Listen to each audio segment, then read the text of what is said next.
I see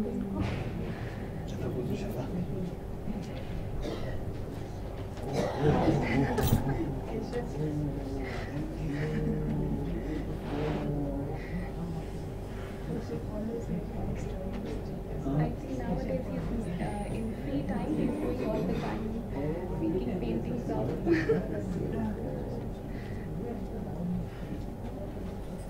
You probably should make the same. now he's trying the frame you have to Yes, smaller one, right? Yes, smaller one. The size is difficult to draw.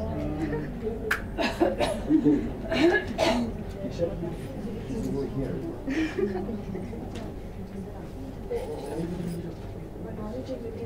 I think this also shall we treat it?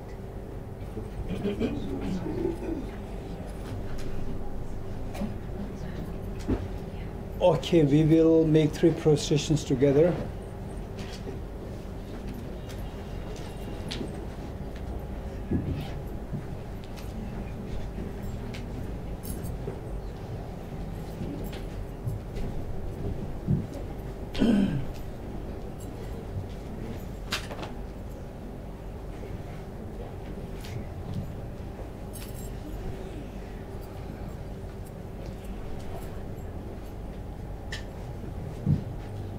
And we will all come up to light the lamps. While lighting the lamps, make sure that we include in our visualization your 2 parents, so important, 2 parents, and all the family members and all sentient beings.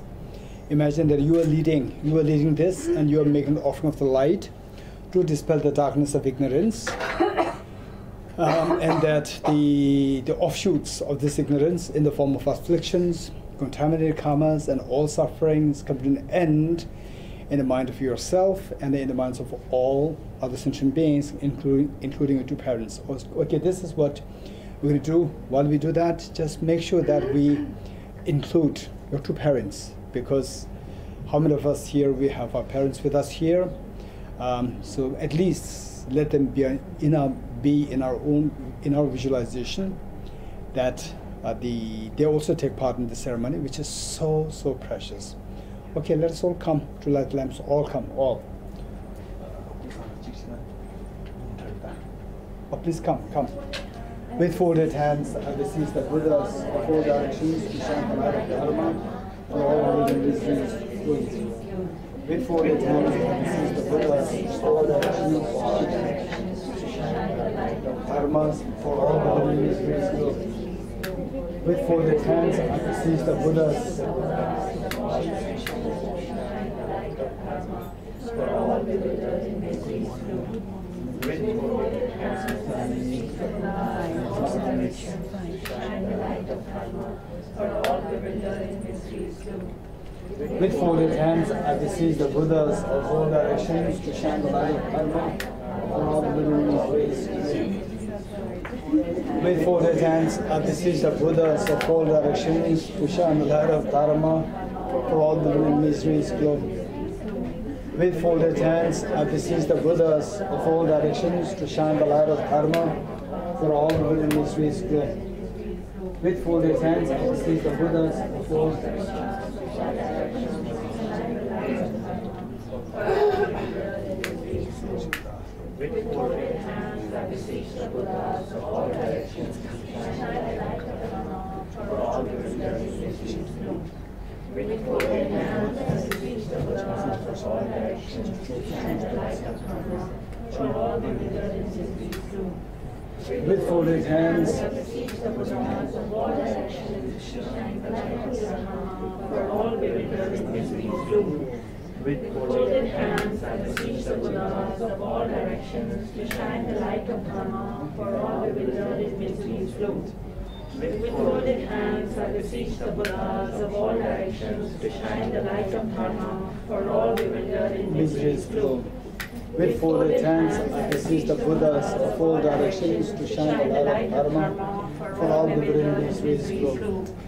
With folded hands, I beseech the Buddhas of all directions to shine the light of Dharma for all the mysteries gloom. With folded hands, I beseech the Buddhas of all directions to shine the light of Dharma for all the mysteries gloom. With folded hands, I beseech the Buddhas of all directions to shine the light of Dharma for all the mysteries gloom. With folded hands, I beseech the Buddhas of all directions to shine the light of Dharma for all the mysteries gloom. With folded hands, I beseech the Buddhas of all directions to shine the light of Dharma for all the mysteries gloom.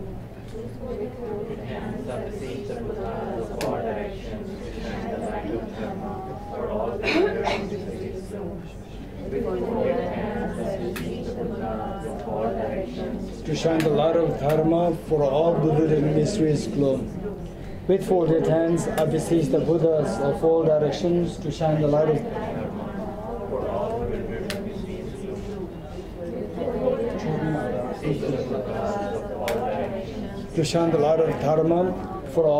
mysteries gloom. With folded to shine the light of Dharma for all the mysteries gloom. With folded hands, I beseech the Buddhas of all directions to shine the light of Dharma for all the mysteries gloom. With folded hands, I beseech the Buddhas of all directions to shine the light of Dharma for all the mysteries gloom. With folded hands, I beseech the Buddhas of all directions to shine the light of Dharma for all the mysteries gloom. With folded hands, I beseech the Buddhas of all directions to shine the light of Dharma for all the mysteries gloom. Okay, thank you. Please take your seats.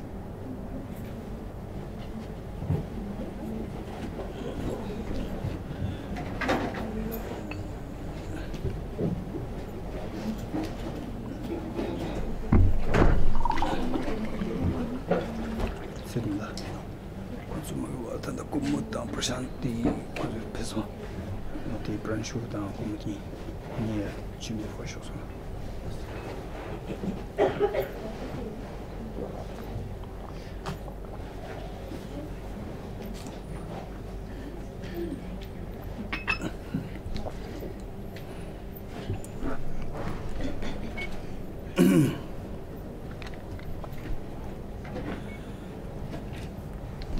Okay, I hope you all have this book. Have this book. Raise your hands if you do not have this book with you. The Bliss of Non-Dual Bodhicittas. Okay.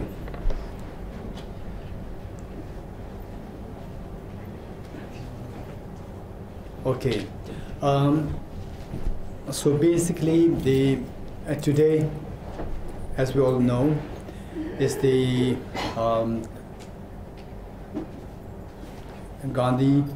Mahatma Gandhi's birth anniversary, and that Tibet House, the Buddha statue in the Buddha Jayanti Park. So this statue is the one which His Holiness the Dalai Lama offered to the Indian government and to the people of all the people of India, all the Indians as the gesture of gratitude for their tremendous kindness in rendering shelter, support, and everything. Not just since the 1959. In fact, the whole culture of Tibet, the amazing, incredibly rich culture, the philosophy and so forth of Tibet, all came from India. So keeping in mind all these, His Holiness, as a great gesture of the profound gratitude to the Indian government and the Indian people. So His Holiness offered that. And so this one thing. And then since last year, we decided to incorporate this ceremony of remembrance, with the Bodhichitta Day. Bodhichitta Day, which 2013, His Holiness very clearly indicated to me that whenever Tibet House organizes the programs for public, why not organize this, the Aspirational Bodhisattva vow ceremony, the undertaking the ceremony of Aspirational Bodhisattva vow. So Bodhicitta Day is nothing but to observe this undertaking of Aspirational Bodhisattva vow for all of us. So for the, and then along with that we also include our soul offering. And for the non-Tibetans, this word soul offering, you may be wondering as to what it is. Sok means accumulation. In other words, in simple terms, in its most simple form, say all the edibles, the offerings that we made. So they are what we call as the soul. And in actuality, this is just symbolic. What is to be offered is anything good that you have, more precisely the virtues that you have. Offer these in the form of the best of the things that you can think of in the universe to all the Buddhas and Bodhisattvas. So the purpose for doing so is to that the virtue, the direction of the virtue that you are going, that turns out to be very fruitful without obstacles and so forth. So these are all the things coming together. One is the Gandhi Jayanti, and then number 2, the undertaking the Aspirational Bodhisattva vow, Bodhicitta Day, and number 3, the soul offering. So all these we put together. Then, along with the commemoration of the installation of the Buddha statue in the Buddha Jayanti Park, as a gift of the gesture of gratitude to the government and the people of India. Okay, so with this in mind, this is in a way, is a very auspicious day for all of us. And as I said earlier, why not we including the visualization? Your two parents, okay, let us wholeheartedly do that. So it doesn't matter whether you are Buddhist or not. This is not the point. The point is how to make yourself a happier person, how to make your family members happier, and more precisely, how to cultivate the happiness is nothing but the result of the virtues, and how to cultivate the virtues which are common to all the traditions, Hinduism, Christianity, Islam, Jainism, Sikhism, Judaism, Baha'i, Buddhism, all traditions, and even the non-believers, they also see that compassion, virtue, meaning to be kind to somebody else. So that is so the important and precious. So with that in mind, let us include, let us visualize your two parents with you, and all the family members around you, and everyone in this world, including human beings, animals, insects, and the spirits, whether you believe in it or not, it doesn't matter if you believe in it, include the spirits and the deities. And our job is to make the whole world a happy world. To do so, it is through the cultivation of good thoughts within us, compassion, and boil down to compassion and the wisdom, these two. And we need to seek inspiration. In order to acquire these two qualities of our mind, we seek inspiration from all the blessed ones, all the enlightened beings, such as, say, Jesus Christ, Prophet Muhammad, Baha'u'llah, then Mahavir, and the Ram, Krishna, and the Buddha Shakyamuni, and from all these enlightened beings, whosoever you see as a source of inspiration for you, for cultivating wisdom, for cultivating compassion, you can visualize them in front of you. And with that in mind, we will turn to page 3 of the book, page 3 of the prayer book. And as we read, it is not for the sake of reading. It's not for the sake of reading, for the sake of invoking the respective experiences. And for invoking the respective experiences, as we read, just see that the meanings are reflected in the mind. And then you are reading this, and all beings are joining you, including your two parents. Enthused by great compassion, you taught the Immaculate Dharma to dispel all perverted views. To you, the Buddha Gautama, I pay homage. Enthused by great compassion, you taught the Immaculate Dharma to dispel all perverted views. To you, the Buddha Gautama, I pay homage. Enthused by great compassion, you taught the immaculate Dharma to dispel all perverted views. To you, the Buddha Gautama, I pay homage. Independent origination, there is no ceasing, no arising, no annihilation, no permanence, no coming, no going, no separateness, and no sameness. I prostrate to the consummate Buddha, the supreme among all teachers, the one who taught this peace, which is free of elaborations. I prostrate to the mothers of the hearers, the Bodhisattvas and the Buddhas, who through the knowledge of all these spheres seeking pacification, complete peace, past causes those helping achieve the aims of the world, help subduers expand a variety of teachings. The one who has transformed into the reliable guide, motivated by altruism to benefit sentient beings. The teacher, Sugata and protector, to you are my prostrations. The one who has eliminated the web of conceptualizations and is endowed with the divine bodies of the vast and the profound, who eternally shines forth the forever noble light rays. To you, the Buddha, I make prostrations. I go for refuge until I'm enlightened to the Buddha, the Dharma, the Sangha. By my accumulations to the practice of giving and so forth, may I become a Buddha to benefit all sentient beings. I go for refuge until I'm enlightened to the Buddha, the Dharma, the Sangha. By my accumulations to the practice of giving and so forth, may I become a Buddha to benefit all sentient beings. Okay, the next stanza we'll read in Tibetan. So what we already said in English, in Tibetan is the following.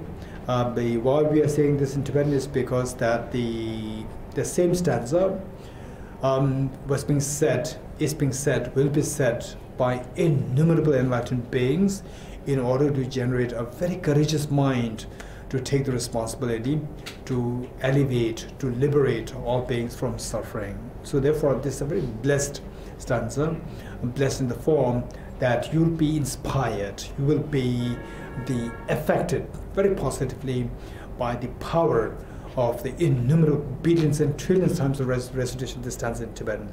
So we'll all try to say this in Tibetan. So even those who do not speak Tibetan, doesn't matter, just read it. So this is it.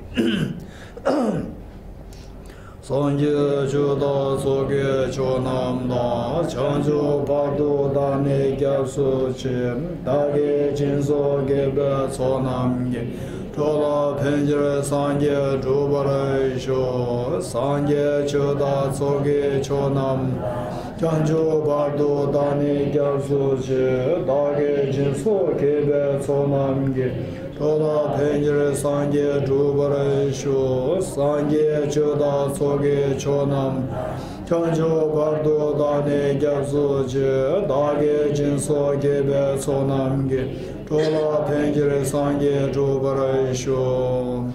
Inspired by wisdom and compassion, today in the Buddha's presence, I generate the mind of full awakening for the benefit of all sentient beings. Okay, this mantra is extremely precious, extremely important. And in fact, so the meanings indicated down there, what it says is that all experiences, particularly all the undesirable experiences, sickness, aging, death, tension, stress, depression, anguish, anxiety, they all arise from our own mental state. So they don't arise randomly. Of course, the external factors are there, but like the sound of a clap, they should necessarily come into being by the combination of the external factors and the internal factors. And while the external factors are there, the point is that if you remove the internal factor, no matter how forceful, how vicious the external factors are, cannot affect to create the sound of the misery within you. So what it teaches us here, what the stanza teaches us, indicates us, inspires us, is to get into the internal factor, so that despite the heaviness, the enormity of the external factors, your peace of mind will not be disrupted, that will be retained. So all these enlightened beings, as I mentioned earlier, Ram, Krishna, Buddha, Mahavir, and the Prophet Muhammad, Baha'u'llah, the Jesus Christ, Abraham, all these enlightened beings, they came on this earth, but the external factors remain the same. Tsunami is there, global warming is there, pollution is there. All these problems are bound to be there. External factor is not that when the enlightened beings they come, then the external factors are subdued and all the beings are liberated. No, this is not what happens. So just see around us, read the newspapers, and you will see that external factors always remain the same. They are as vicious, and all the natural disasters, calamities are all there. But these teachers came to teach us how to get rid of the internal factors, so that at least one of the two hands is gotten rid of, and the sound of clap stops. Sound of clap, which symbolizes the suffering and the miseries which we would go through, will be brought to an end. So therefore, this stanza is extremely powerful, and precisely if you are able to recite it with the meanings reflected in the mind, then it is of incredibly great impact in the mind. And then from you see that people around you, family members, they will be affected so positively. They can see the calmness within you, extraordinary calmness within you, and this is how others benefited, and they will again benefit their own circles. So this is how we can benefit others. And again, the same thing, this stanza was said by innumerable enlightened beings, innumerable times. We'll recite this 3 times with the tune. Those of us who are new to this mantra, just listen to us, and then say follow us, or recite with us as well. Join us. Om Ye Dharma Hetu Prabhava Ekam Desham Tathagato Yavatat Yesham Chayo Nirodha Evam Vati Mahashramanaye Swaha.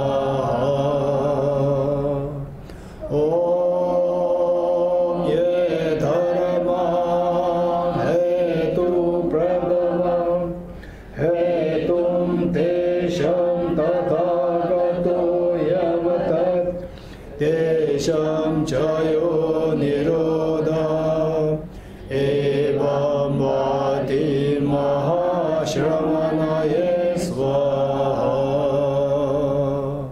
Om Ye Dharma Hetu Prabhava Hetum Desham Tathagato Yavatat Desham Chayo Evam Vati Mahashramanaye Swaha. The meaning of the mantra: all phenomena arise from causes. The causes are taught by the Tathagata. The cessation of the causes as well is taught by the great seer. The next page. Profound, peaceful, elaboration-free, clear light, and non-composite. Such is the natural Dharma I have discovered. Finding no one to fathom this teaching, in silence I return to the words. Beyond utterance, thought, and expression is the professional wisdom, which is unborn, unceased, and has the nature of space. It is an objective apprehension of self-realized wisdom. To you, the mother of the Buddhas of the 3 times are the obeisance. The Guru is the Buddha, the Guru is the Dharma, likewise the Guru is the Sangha, the Guru is the source of all. I go for refuge in the Guru. By the sound of the vibrant drum of Dharma, please liberate all beings of miseries. I beseech you to kindly remain and give teachings until the end of the expanse of billions of aeons. The Buddha does not watch the negativities of beings, nor does he remove their miseries by his hands. His spiritual realizations are not transferred to them. It is by teaching the truth of the suchness that the beings are liberated. With folded hands, I beseech the Buddhas of all directions to shine the light of Dharma for all bewildered miseries glow. If attached to this life, you are not a spiritual practitioner. If attached to samsara, you have no renunciation. If attached to your own self-interest, you have no bodhicitta. If there is grasping, you do not have the view. Okay, page 14. Page 14, praise to Shakyamuni Buddha. So as Puri recites, again the point is that it's not a matter of just praising the Buddha Shakyamuni.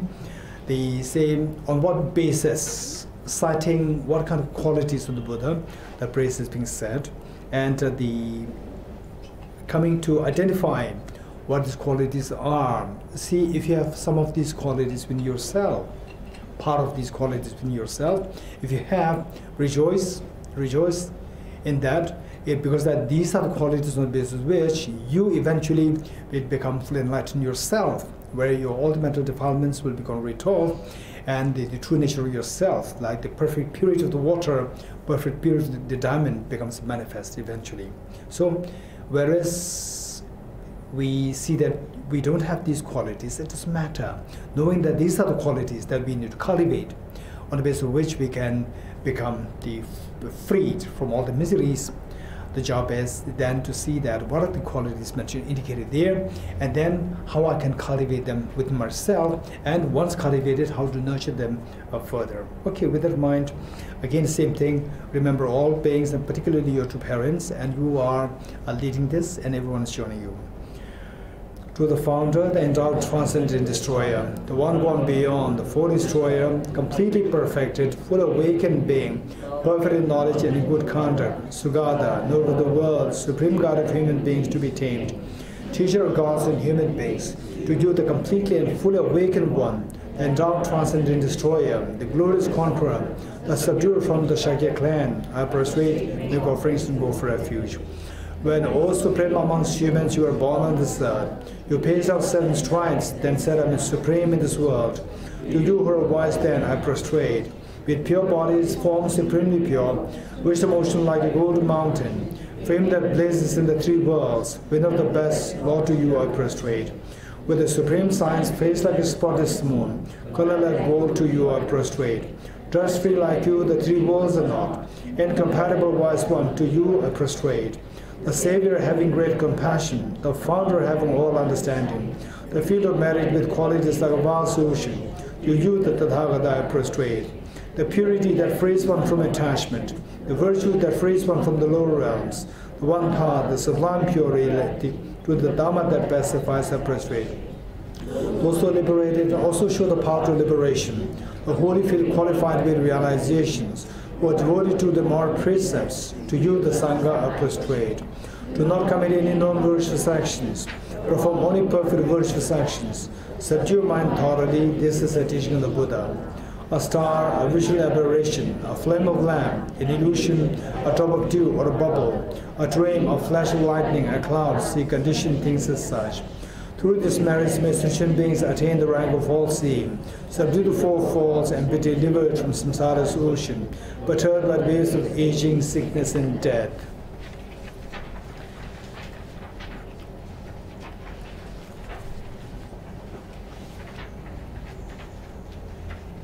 Okay, let us turn to page 29, Heart Sutra. This is again the very important text. This is a very important text. And Heart Sutra. Heart Sutra means essence of all the teachings the Buddha gave. Teaching on compassion, how to cultivate this compassion. So they oftentimes, okay, this is a very important point that we need to keep in mind. Oftentimes we say that, somebody may tell you that we should be compassionate. We should be compassionate. And then we also don't tend to ask the question, how can we be compassionate? How can we cultivate this quality of compassion? And if you say, okay, yes, but I don't know how to be compassionate, right? And then the answer is, be compassionate. You should be compassionate. The thing is that, where is the rationality? What should be the basis, which can potentially help us to be convinced that compassion is something that is to be cultivated, and that I can cultivate this compassion. So for that matter, the Buddha's message of what compassion is, how to cultivate compassion, and compassion having 2 sides. Say, the one, to have a very close feeling towards the beings, closeness. Other, seeing the miserable condition of the beings. When these 2 things combine, then compassion automatically grows. But then how to cultivate this feeling of the closeness to a being? How to cultivate that? I don't feel close to other people. How can I cultivate this close feeling? So there are steps. There are 2 methods. One, the sevenfold cause-effect method to generate the compassion, and the other, the equalizing and exchanging method to generate this compassion. So there are two methods. And then seeing the miserable condition of sentient beings. Just look at the newspaper, read the newspapers. We will see all the miserable things the whole world is going through. So combining the two, automatically your compassion grows. Okay, so how the compassion is actually taught, how to be cultivated. All these are very clearly indicated in this Heart Sutra 1. And then number 2, with the compassion, then the point is how to be wise enough to actually benefit all beings. Sometimes we can be very compassionate, and then in the process of helping others, you can create more problems because you don't know the situation. So the knowledge, the wisdom must be there. The wisdom will make the compassion a very skilled compassion. Otherwise, compassion per se, people can easily abuse your compassion, and your compassion can also create disaster because of the lack of the knowledge and creating more problem. So it is known as the skillful compassion. So this Heart Sutra, it talks about it teaches us how to cultivate this skillful compassion. And through this, then, like the water, dirty water from the Yamuna river, you remove the dirt and the water automatically, the purity comes out. So this purity, all the mineral water that we get from the shops, these are all the treated water. The water being treated initially was not as clean as what we see there, and through treatment, subjecting the water to treatment, then removing the separating the dirt, then the purity from inside comes out. Likewise, our mind, however polluted, however defiled our mind is, there's not like a black charcoal. It is like a dirty water. So however dirty the water is, by treating this water to the proper processes like the reverse osmosis, ultrafiltration, and so forth, then the dirts can be separated and the purity comes out. Likewise, our mind, the purity is within. Each one of us, whether you're Buddhist or not, doesn't matter. Whether you're believer or not, it doesn't matter. We all have this purity inside us. So the point is, how to awaken this purity, that is through cultivating this wisdom. Wisdom blend with the compassion. These two things together, then the purity can be awakened. So this is when you are of the two hands, despite the external factors indicated by one hand, the other hand indicating the internal factors, internal mental pollutions, they are all removed. With this, the sound of the misery stops for yourself, then you can teach others how to stop their miseries. Okay, so this Heart Sutra is so precious, and so in the end we're going to recite the mantra. Of course, this mantra will make sense only if will make a great sense only if we know the essence of this, the content of the import of the Heart Sutra. Okay, so here the point is we need to know 3 points as we start Heart Sutra. 3 points not to miss. One is the question asked by Shariputra. Number 2 is the response given by Avalokiteshvara. Then number 3, what's the benefit if you practice Heart Sutra as indicated by Avalokiteshvara? What's the benefit? So the first question asked is how should the child of a lineage practice the perfection of wisdom? Indicating that anybody who wishes to benefit all beings, what should that person practice? This is a question asked by Shariputra. Then the response given is that we should be able to see everything like a dream. Only if you're able to see everything like a dream, then when you realize the dream is dream, in the dream or outside the dream. In the dream, you see the dream as real. Only when you come out, you see the dream as dream. Only when you come out, you see the dream as dream, and thus the fear, the nightmare of the dream stops when you come out. So likewise, only when the perception that is taking place within us at the moment, things are so solidly there, so objectified there. These are all what Avalokiteshvara referred to as illusion. So these are all deceptive. Things do exist, but they don't exist the way they appear to us. They exist like a dream, all coming from a mind, not from the object. The movie that we are watching on the movie screen in the movie theater, the small children, they think that what is screen there, like the very horror movie there, the small children will be so scared, they don't even dare to look at the screen, thinking that it's really there on the screen. Actually, it's not there from the screen, it's coming from the projector. And the projector is behind you, it's not on the screen. Only if you know that it's coming from the projector, not from the screen, you will not be horrified by what you see on the screen. So likewise, when we realize that everything is nothing but coming from your mind, then the horror of samsara, the nightmare of samsara, they will all stop. So once you realize this, once you can experience this, then you can share this with your parents, with your family members, with all sentient beings. This is how we can meaningfully help others to get out of samsara. Otherwise, we see that at times we become so helpless. What do you do? If we try to help somebody, it can actually create more problem behind you and so forth. This is such a desperate situation. We really don't know how to tackle. But if you plant the seed of the wisdom, how to wake up, despite they being in a very difficult situation at the moment, your mother, your father, your relatives, your friends, people around you, despite they're going through such a difficult stage now, which is almost like unavoidable, but if you plant the seed of the wisdom to wake up from the sleep of ignorance, that will eventually help the person to be freed of not only this immediate suffering, but the suffering altogether. So this is so precious, so precious. And once you understand this whole import, the way it is here, said here by Analytical, and if you're able to condense all these points in the mantra, then you can recite this for somebody who is going through ailments, somebody who is going through tragedies, or say when you're traveling, you come to a new place where you meet and you see so many people, millions and billions. For example, say you're on an airplane, from there you just see the whole city down there, how many millions of people are there. For example, in Delhi, like I think 40 or 50 something millions are there in Delhi. So you can pray for all of them. You recite this mantra, and mentally talk to them, tell them that to wake up from the sleep of ignorance, so that the nightmare that is going on in your dream will all stop automatically.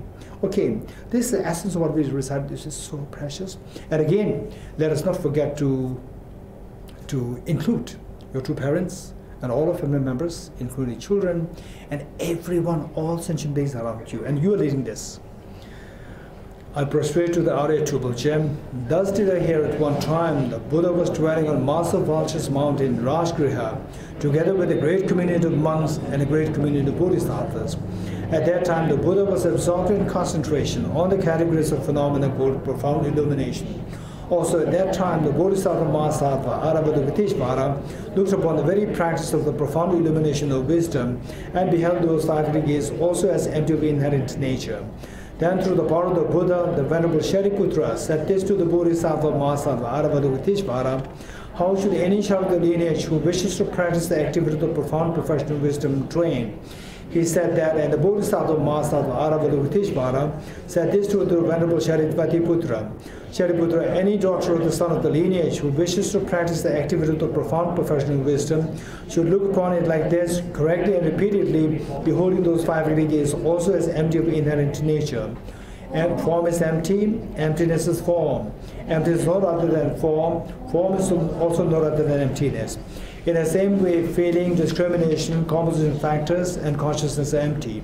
Shariputra, likewise, all phenomena are empty, without characteristic, unproduced, unceased, stainless, not without stain, not deficient, not fulfilled.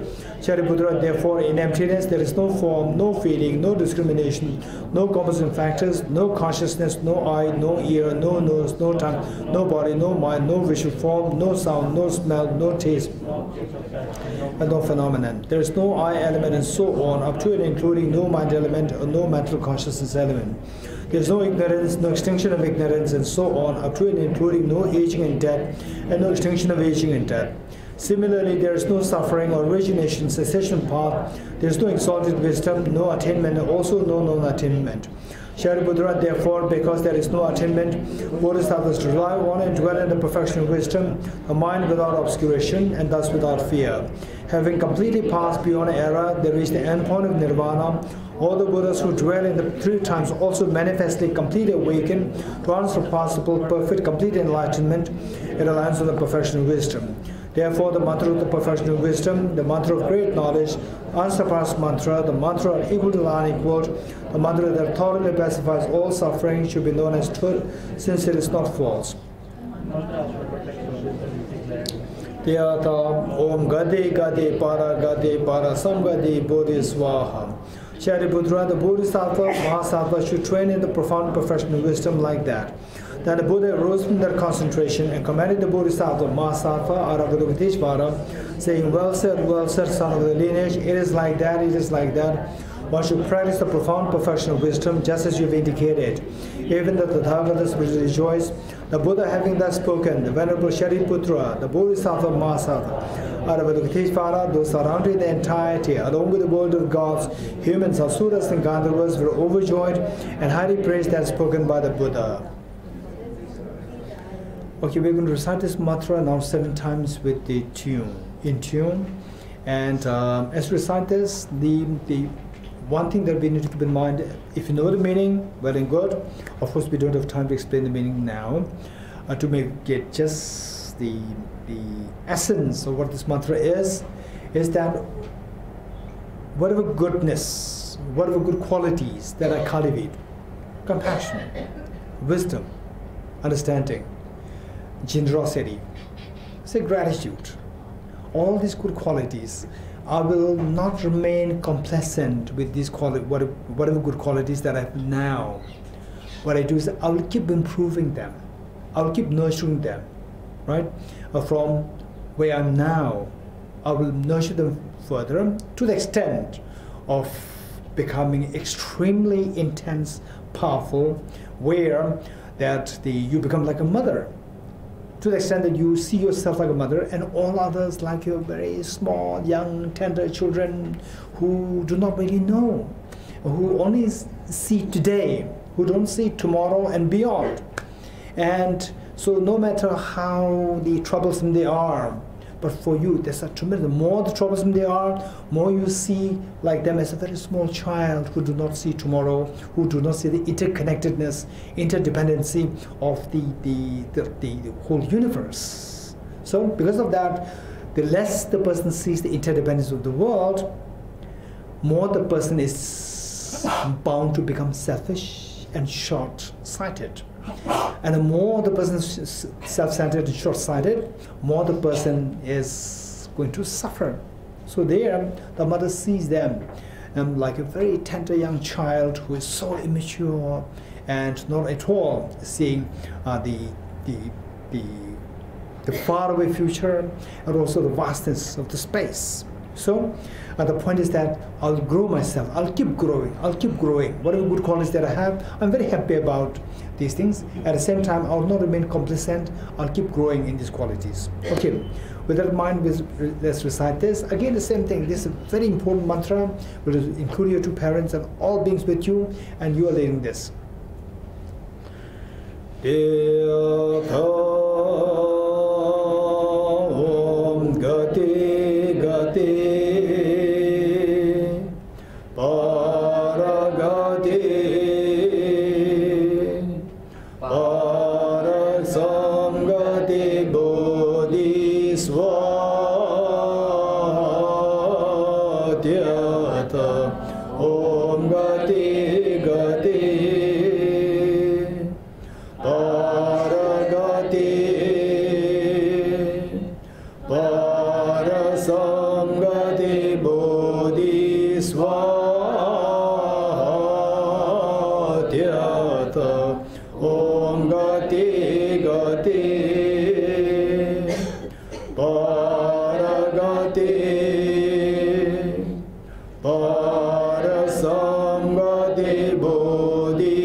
swatyata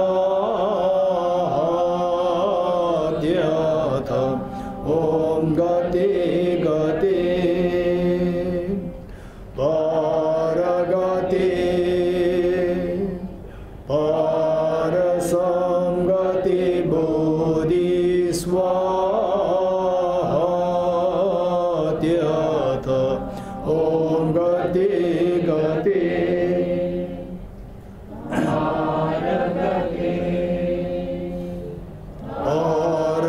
parasamgati bodhiswatyata.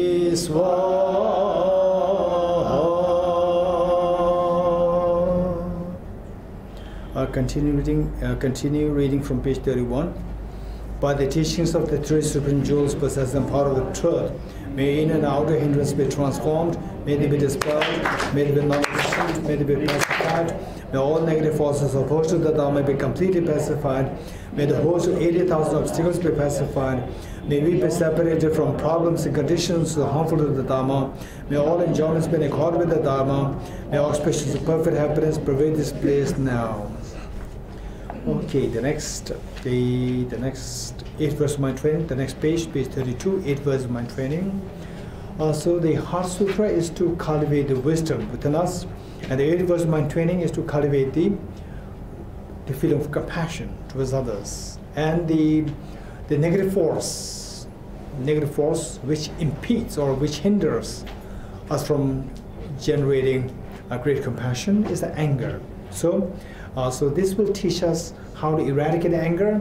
And anger, as we know that the basis of anger is the ego, self-referential ego. And the ego, say, it can vary from 1% to like 100%.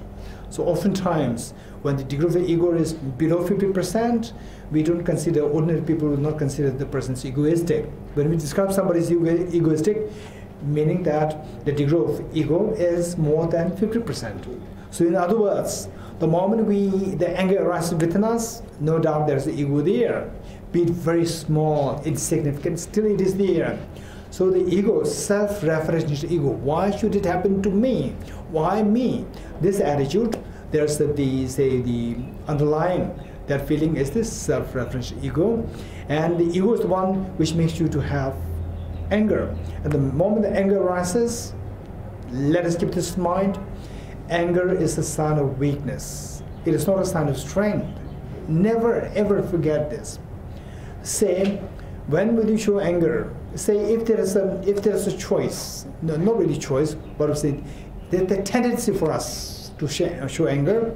Say somebody who is extremely dominating and very powerful. Say the person so unkind towards you, and then your mother who's so kind. So to whom? When you see that, you cannot show anger towards this person who's very dominating, then you will show this anger towards your mother. Which means that, why don't you show the anger towards this person who's dominating? Anger means to challenge. Why don't you challenge this person? Why should you challenge your mother? Because you feel weak. You know that the mother will not challenge. Mother will not fight back. So this is nothing but a sign of weakness. So therefore, the moment the anger, but it's not that okay, yes, that makes sense, so I'll not have anger from today onwards, and then anger stops. No, it does not happen like this. It does not happen overnight. It's a matter of being mindful that anger is a sign of weakness. Anger is a sign of weakness, and where I tend to show anger towards my mother, towards my, say, siblings, or towards my brother, say, like the relatives, or towards somebody who's very close to me, or towards somebody who's very bossy, who's very dominating, influential. Yes, we tend to show anger towards somebody who's, weaker, which means that you're weak yourself. So this is a clear indication of the weakness, anger. So now, at least from what we are coming together here, let us make a commitment. Of course, there are so many important things, extremely noble ideas that we are learning from this program. But at least if one thing, something minimum that we can take home is that anger is a sign of weakness. If you're able to remember this much and go home And the moment the anger arises, see how true it is. Can you show this anger to somebody who's very dominating and bossy? Or you show this to somebody who's weaker? Of course, we show this to somebody, express this to somebody who's weaker, which means that this is a sign of my weakness. I don't have that strength, it's weakness. Why should I be weak? I will not give in to this anger. The dog, if you chase the dog, what will the dog do? Dog will run away. Dog will run away. And then suddenly if the dog is cornered at a corner of the house or a place, then the dog cannot run anymore. What will the dog do? Then the dog will attack you. So the dog attacking you is not because the dog is strong. The dog feels vulnerable. The dog feels desperate. Now there's nothing that I can do. If I don't attack, I'm going to be killed, or I'm going to be bitten. So therefore, the dog feels vulnerable, the dog feels desperate and attacks you. So therefore, vulnerable means weak. Only when the dog feels so weak, then the dog attacks you. Whereas if the dog, there's a place to run, the dog will keep running, will not attack you, will keep running. Likewise, this is what anger is. Anger is nothing but a sign of weakness. Particularly if you show anger towards your mother, somebody who loves you the most on this earth. If you show anger to his mother, this is a clear indication. You tell yourself that, okay, shall I show the same anger towards my boss, who's very dominating and extremely, overwhelmingly dominating and powerful? Can I show this anger to him, her? No. Why not? I'm weak. So this anger is the demonstration of my weakness. I will never surrender to anger. I will never give in to anger.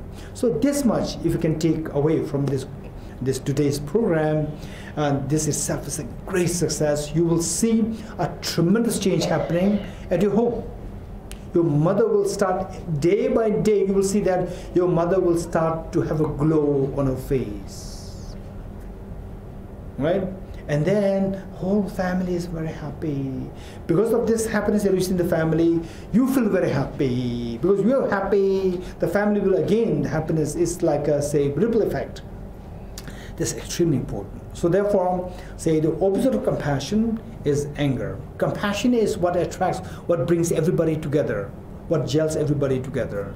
And anger is what pushes away all others away from you. So anger, the base of anger is the self-referential ego. And some of us, we may think that, I don't have ego, but anger arises. So which means in your case, the ego is below 50%. Still the ego is there. So just say no to anger, say no to the ego. So these 8 verses will teach us how to say no to the self-referential ego and thus not give in to the anger. And when the anger subsides, automatically it will leave room for compassion to grow towards others. The moment the compassion grows, you're happy, everyone is happy. Okay. With the determination to achieve the highest aim, for the benefit of all sentient beings, which surpasses even the beautiful gem, may hold them dear at all times. Whenever I interact with someone, may I view myself as the lowest possible, and from the very depth of my heart, respecting both others as superiors. In all my deeds, may I broaden my mind, as soon as my international afflictions arise, as they engage with myself and others, may I strongly confront them and avoid them. When I see beings of unpleasant character, oppressed by strong negativity and suffering, may I hold them dear with my very mind, as if I have discovered a treasure. When others out of jealousy treat me wrong with abuse, slander, and scorn, may I take upon myself the defeat and offer to others the victory. When someone whom in whom I place great hopes mistreats me in extremely hurtful ways, may I regard him still as my precious teacher. In brief, may I offer benefit and joy to all my mothers, both directly and indirectly. May I quietly take upon myself all hurts and pains of my mothers. May all this remain undefiled by the stains of the 8 mundane concerns, and may I recognize all these as illusions, devoid of clinging, released from bondage. From my 2 collections, vast space that I've amassed, from working with effort at this practice for a great length of time, may I become Shivling Buddha for all those whose minds, wisdom, eyes, blinded by ignorance. Okay, the next 7th in puja. This is, say, the What we're going to do is taking the aspirational Bodhisattva vow. In Tibetan, it is known as Mönsim Choge Sungpa. Mönsim Choge Sungpa. Taking the aspirational Bodhisattva vow. For that matter, because that this is an incredibly important ceremony, pertaining, this is like the ground, this is like the bedrock for the growth of the virtues, for our growth of the happiness. Because that this is the final essence. What for? Why? Why the younger ones, they go to schools, colleges, universities, while the elders are, going to jobs and so forth. Why? Finally, to sustain oneself, for one's own happiness. And the real happiness, the final happiness, is given by the good heart within yourself. So this good heart, so we see that sometimes we may be good, sometimes good heart meaning that some compassionate, loving, caring, so forth. Sometimes we have these qualities, some other times not. So now, which means that the ground is not stable. So with this undertaking of the aspiration Bodhisattva vow, we are laying a very strong ground, the bedrock for the virtues. So because that this is an incredibly incredible and the journey, it must be supported by laying a proper ground for us, which means that, say, this virtue is a mental state, and the mind, within the mind, we see that there are the dirt, mental dirt, the defilements of the air. So with these mental defilements, even if you put in something so virtuous, the virtuous will become defiled. It's not going to be as effective. So mental defilements have to be gotten rid of. And then meanwhile, say the factors to support the virtue, the factors to nurture the virtue, they must be very strong. So these 7 in puja, these 7 factors are employed in order to do that, to remove the mental defilements and to make the land of our mind very fertile for the virtues to grow. Okay, with that in mind, the meaning of the stanzas, they are self-explanatory. We can just read them and see if the meanings are reflected within your mind. Okay. I bow down to the youthful Aramanjushri, you lions amongst humans, gone to freedom in the present, past, and future. In the worlds of 10 directions, to all of you with body, speech, and sincere mind, I bow down. With the energy of aspiration for the Bodhisattva way, with a sense of deep respect, and with as many bodies as atoms of the world, to all you Buddhas visualized as real, I bow down. On every atom of Buddhas, numberless as atoms, each amidst a host of Bodhisattvas. And I'm confident the sphere of all phenomena is entirely filled with the Buddhas in this way. With infinite oceans of praise for you, and oceans of sound from this aspect of my voice, I sing the excellence of Buddhas and celebrate all of you Sugardhas. Beautiful flowers and regal gardens, sweet music, scented oils and parasols, sparkling lights and sublime incense, offered to you victorious ones. Fine dress and fragrant perfumes, scented with powder, heaped high as Mount Meru. All wondrous offerings in spectacular array, offered to you victorious ones. With transcendent offerings, peerless and vast, with profound admiration for all the Buddhas, with strength of conviction in the Bodhisattva way, offering bow down to all victorious ones. Every harmful action I've done with my body, speech, and mind, overwhelmed by attachment, anger, and confusion, all these I openly lay bare before you. I lift my heart and rejoice in all the merits of the Buddhas and Bodhisattvas in 10 directions, of solitary analyzers, hearers still training, and those beyond, and of all ordinary beings. You who are the bright lights of worlds in 10 directions, who have attained the Buddha's omniscience through the stages of awakening, all you who are my guides, please turn the supreme will of Dharma. I earnestly request you who may actualize parinirvana, please stay with us for aeons numberless as atoms of the world, for the happiness and well-being of all wanderers in samsara. Whatever slight merit I may have accumulated by making prostrations, offerings, and confessing, rejoicing and requesting that the Buddha's deeds, I now dedicate all this for the full awakening of all beings. Okay, the next mantle offering. Mantle offerings, the meaning is the idea is to offer everything good that you can think of in this universe, your own possession, what the universe possesses. We offer all these good things to all the enlightened beings, Buddha and Bodhisattvas. that you accumulate so much of merit so that you can undertake this journey without any obstacles. Okay. This ground anointed with perfume, strewn with flowers, adorned with Mount Meru, the 4 continents, the sun and the moon. I imagine this is a Buddha field and offer it. May all sentient beings enjoy this pure land. May I be blessed that my mind is directed towards the Dharma. May I be blessed that my Dharma practice is on the proper path. May I be blessed that the path is free of flaws. May I be blessed that the flaws are seen in the light of exalted wisdom. Becoming frustrated with ignorance that grasps a true existence. Please bless me to generate genuine renunciation, seeing all aspects of samsara as viciously repulsive.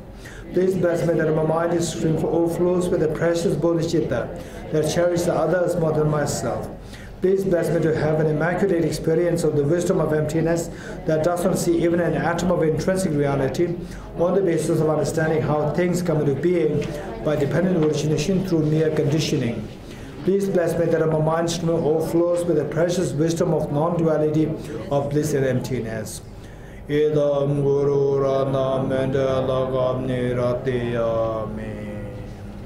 Okay, the next are the foundation of all good qualities. So this is the finally up to this point is preparing ourselves to undertake this journey. So now, with this preparation done, what actual practice should we be doing? What actual practice? So these 14 stanzas, they will tell us in stepwise manner as to what to practice, what to reflect on, so that as we said the mantra, in English it means go beyond, go utterly beyond, and establish an enlightenment, establish your awakening, establish your the ultimate happiness. So how to go? How to go? This question, how to go? So these 14 stanzas will tell us how to go. Okay. The foundation of all good qualities is the kind and perfect pure Guru. Correct devotion to him is the root of the path. By clearly saying this and applying great effort, please bless me to rely upon him with great respect. Understanding that the precious freedom of this rebirth is found only once. It's greatly meaningful and is difficult to find again. Please bless me to generate the mind that unceasingly day and night takes its essence. This life is as impermanent as a water bubble. Remember how quickly it decays and death comes. After that, just like a shadow follows the body, the results of virtuous and non-virtuous karma follow. Finding firm and definite conviction in this, please bless me always to be careful, to abandon even the slightest negativity and accomplish all virtuous deeds. Samsaric splendors are unsatisfying and unreliable. Seeking them is the door to all suffering. Recognizing these shortcomings, please bless me to generate a strong wish for the bliss of liberation. Led by this pure thought, mindfulness, alertness, and great caution arise. The rule of the teaching is keeping the Pradimoksha vows. Please bless me to accomplish this essential practice. Just as I have fallen into the sea of samsara, so for all mother migratory beings, please bless me to see this training supreme Bodhicitta and bear the responsibility of freeing migratory beings. Even if I've developed Bodhicitta, but I don't practice the 3 types of morality, I'll not achieve enlightenment. With my clear recognition of this, please bless me to practice the Bodhisattva vow with great energy.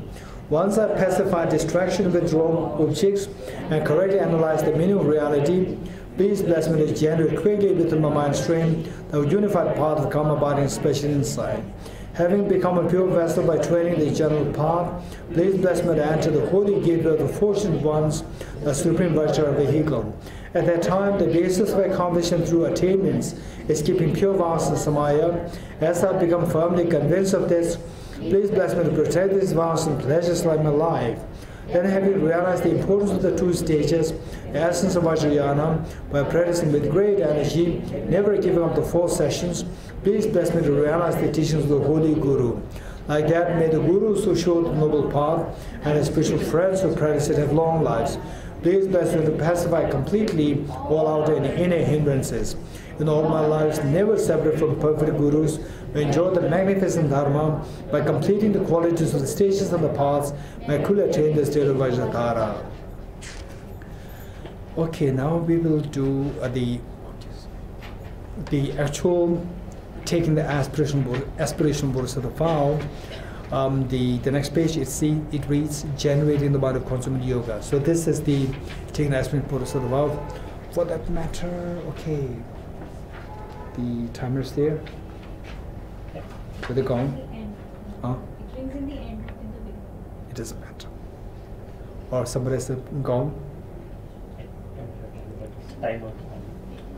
Somebody has a gong. Yes. The picture you have? Yes. Kumudla. Kumudla, what is that? Ting ting or is it a gong? Gong, good, yes.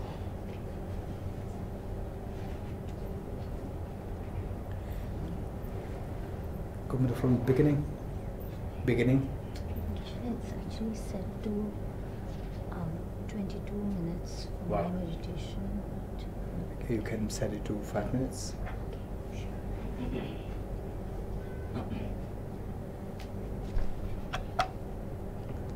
Okay, so while the Kumala is setting the timer, the 5 minutes meditation. So what is required? Finally, okay, if say one that if each one of us here being a part of this program, no doubt we are related to His Holiness the Dalai Lama, related to Tibet House, and related to extracting a greater meaning of one's life. So with this mind, if one is to really extract the greatest meaning out of life, what should one be doing? 4 things. 4 things. If we have these 4 things, you are being so kind to yourself and so wisely kind to yourself. 4 things. 1, and okay. So once you say start, there will be a ramp up time of 5 seconds and then for 5 minutes. Start. Good. And it rings in the beginning. And in the end. Good. Okay. Okay. The 4 things, and how the 4 things is 1. As I said earlier, finally, if you really explore yourself, direct your mind inwardly, and see what I dislike, and see what I like. It doesn't matter what religion that you're following. It doesn't matter whether you're a believer or not. It doesn't matter. Just give yourself a little time to explore what I don't like and what I like. And believe it or not, we'll all come to the same point that what I dislike is the miseries, fears, right? Fear of losing the job, fear of losing your near and dear ones, fear of becoming sick, fear of becoming unhappy, fear of failing in an exam, right? And fear of seeing your near and dear ones of feeling sad. So these are all miseries are nothing but in the form of the fear, some form of fears. So this is what I dislike. And what I like, whether you call it money, power, or fun, or private time, or say adventure, whatever you may call it, what we are seeking is that we are seeking happiness. Again, same thing. It is not a matter whether you believe it or not, whether you're Buddhists or Christians or Hindus or Muslims or Jains or what. It doesn't matter. Everybody wants happiness, and if possible, 100% happiness. So these are 2 things which mark the nature of our aspiration. Everyone seeking to get rid of all the fears, miseries of life, and seeking the maximum happiness. If that is the case, first we have 2 jobs. 1, to get rid of all the miseries, then to acquire all the happiness. To get rid of all the miseries. Miseries, as we have discussed earlier, they are all like the pain, the nightmare that you're going through in the dream. So, how to get out of this nightmare in the dream? As long as you're in the dream, you can never come out of the nightmare. And temporary respite can happen. Respite can happen, say, in the dream. you're going through some, say, the problem, fear, then your father may come, your mother may come and give you a little bit of, say, the help, and then your father, mother leaves. Again, you see that you are in the same problem. So the problem that we get rid of, in the dream is just a respite. It's not a permanent solution. If you want a permanent solution to the nightmare of the dream, what should we be doing? Wake up. This is the wisest thing. Wake up. In what way? If you wake up from the dream, your nightmare will stop altogether. It's by knowing that all what was happening in the dream, they were not real. They all come from a mind. Just when you wake up from the dream, the nightmare of the dream, the moment you realize that whatever happened, the nightmare that I experienced the dream, it was just my dream. It's not real. I'm so happy. I'm so lucky. Okay, so then you feel such a relief to wake up. So waking up to know the reality, this is wisdom. Being in the dream is ignorance. So as long as we're under the sway of ignorance, only miseries will befall. The moment we wake up, we cultivate the wisdom to wake up from the dream of ignorance, nightmare will come to an end. So for that matter, cultivate the wisdom. And to cultivate the wisdom must have two qualities. That wisdom must be very sharp wisdom, and the wisdom must be very steady in nature. Like the light to be used for reading books. Light must be very bright. If the light is very feeble, it does not serve the purpose. It will strain your eyes. The light must be very bright. And while the light is very bright, the light should not be flickery. Light should be very steady.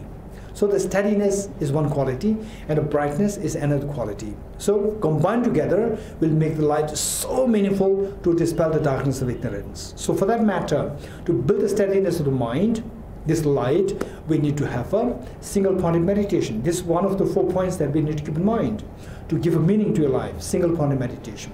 Then to illuminate, to have this the brightly illuminating wisdom, we need to cultivate the wisdom, number 2. So, single-pointed meditation and a wisdom, 2 things.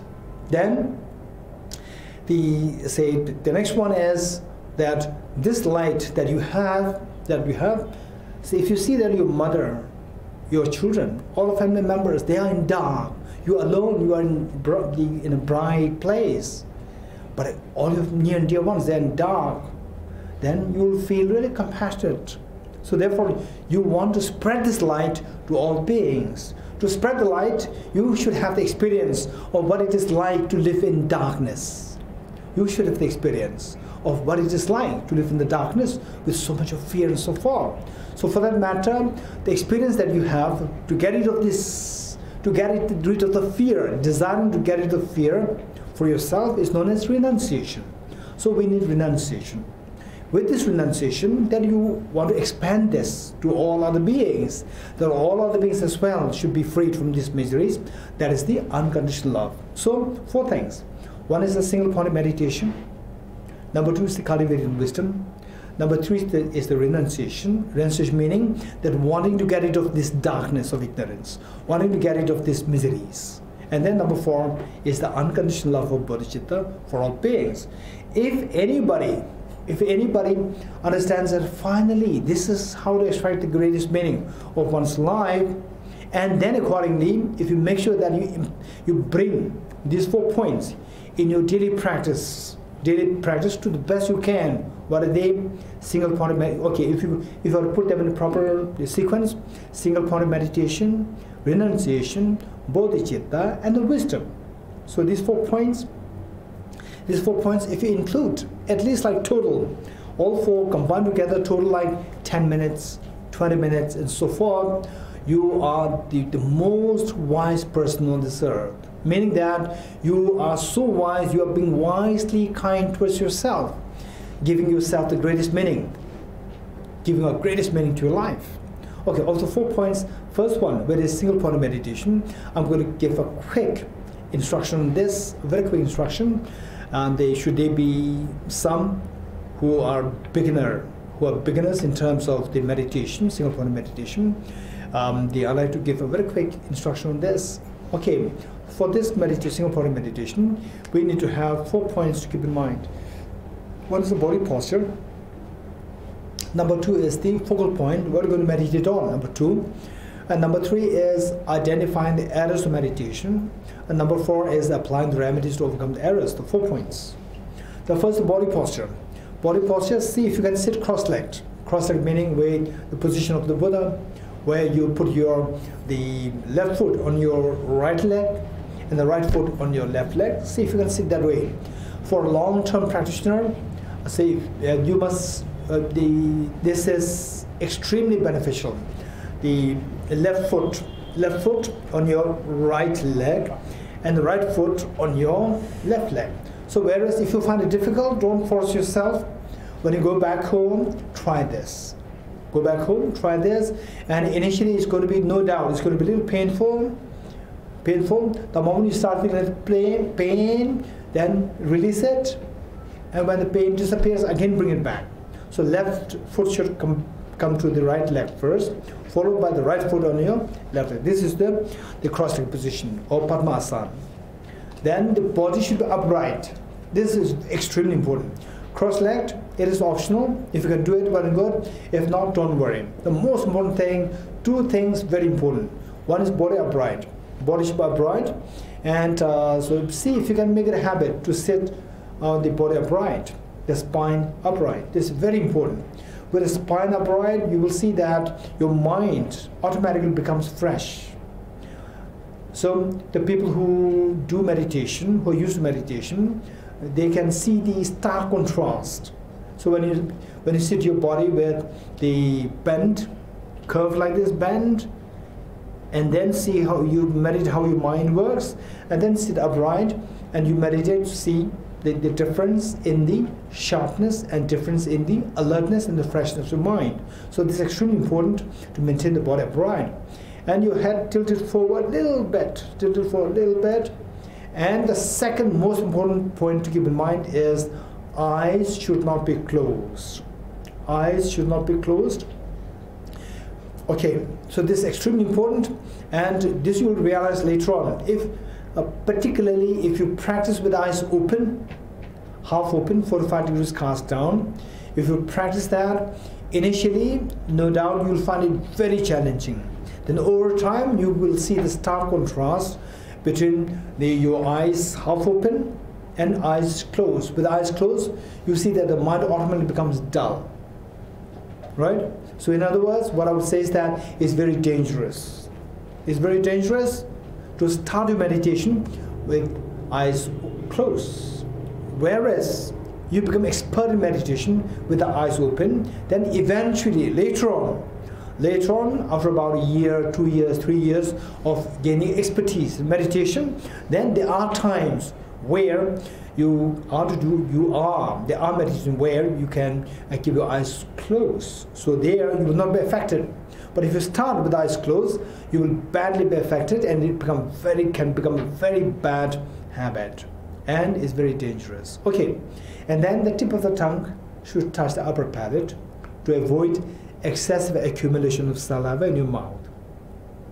Then breathe naturally. Don't force the breath. Don't control the breath. Just breathe naturally. And then your right hand on your left hand. Right hand on your left hand. And the 2 thumbs standing.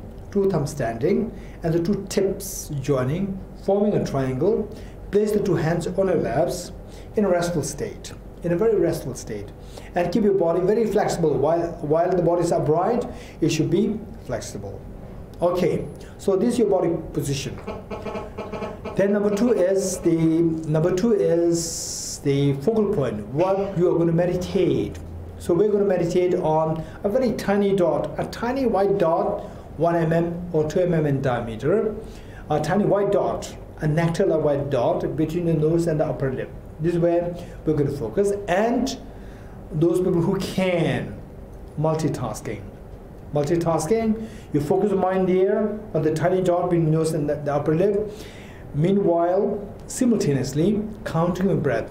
Breathe in, breathe out. Cycle 1, breathe in, breathe out. Cycle 2.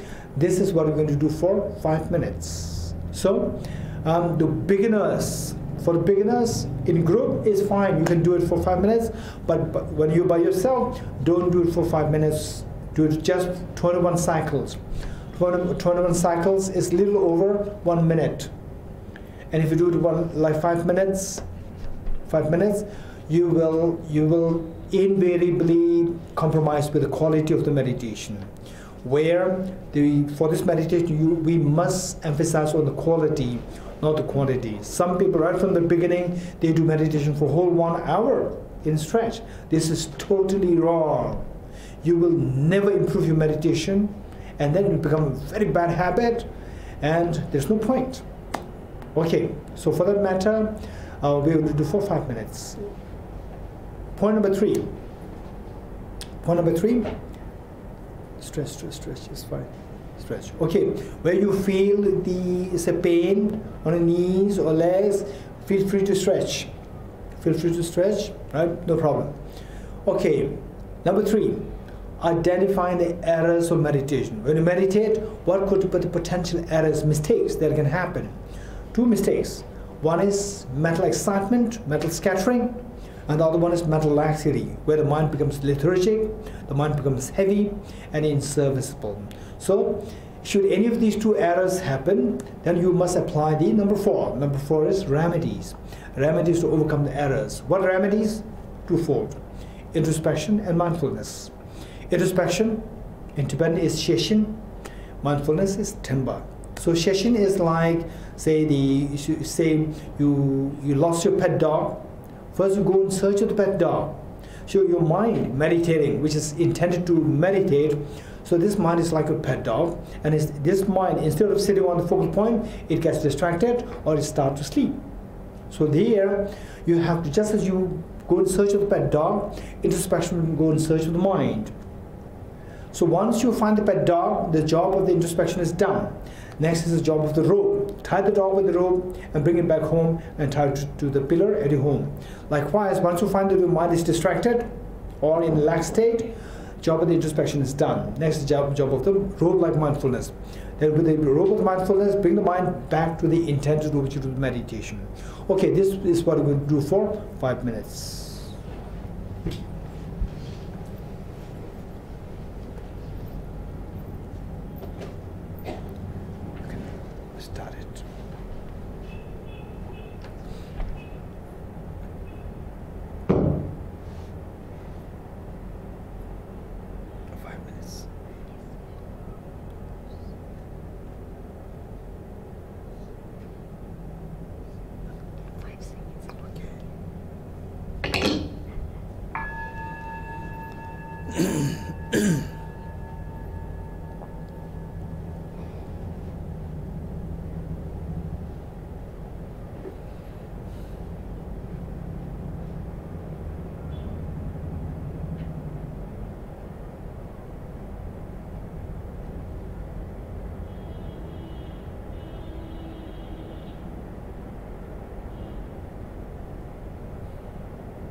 Okay, thank you.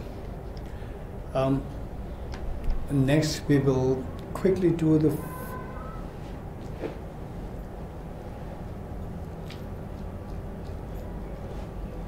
we'll quickly do the 4 seals. 4 seals, the practice of the 4 seals as a part of renunciation. We'll do it very quickly. Okay, we'll do it very quickly. The 4 seals. The 4 seals are: all composite things impermanent, all contaminated things of suffering nature, everything is the nature of emptiness, selflessness, transcending source, absolute peace. We're going to do this very quickly, and then we'll switch to the Bodhicitta. So that is the most important part, but this 4 seals should become the ground. Without this, then the Bodhicitta, we will not really feel the power of the Bodhicitta. For this 4 seals is very important. Okay. Reinforce the visualization of the enlightened beings, such as Buddha Shakyamuni, in front of you, and also visualize and also bring to visualization your 2 parents and everyone with you. And you are leading this meditation. So this is an analytical meditation. There are 2 kinds of meditation. What we did already, that is single point meditation. What we're doing now is analytical meditation.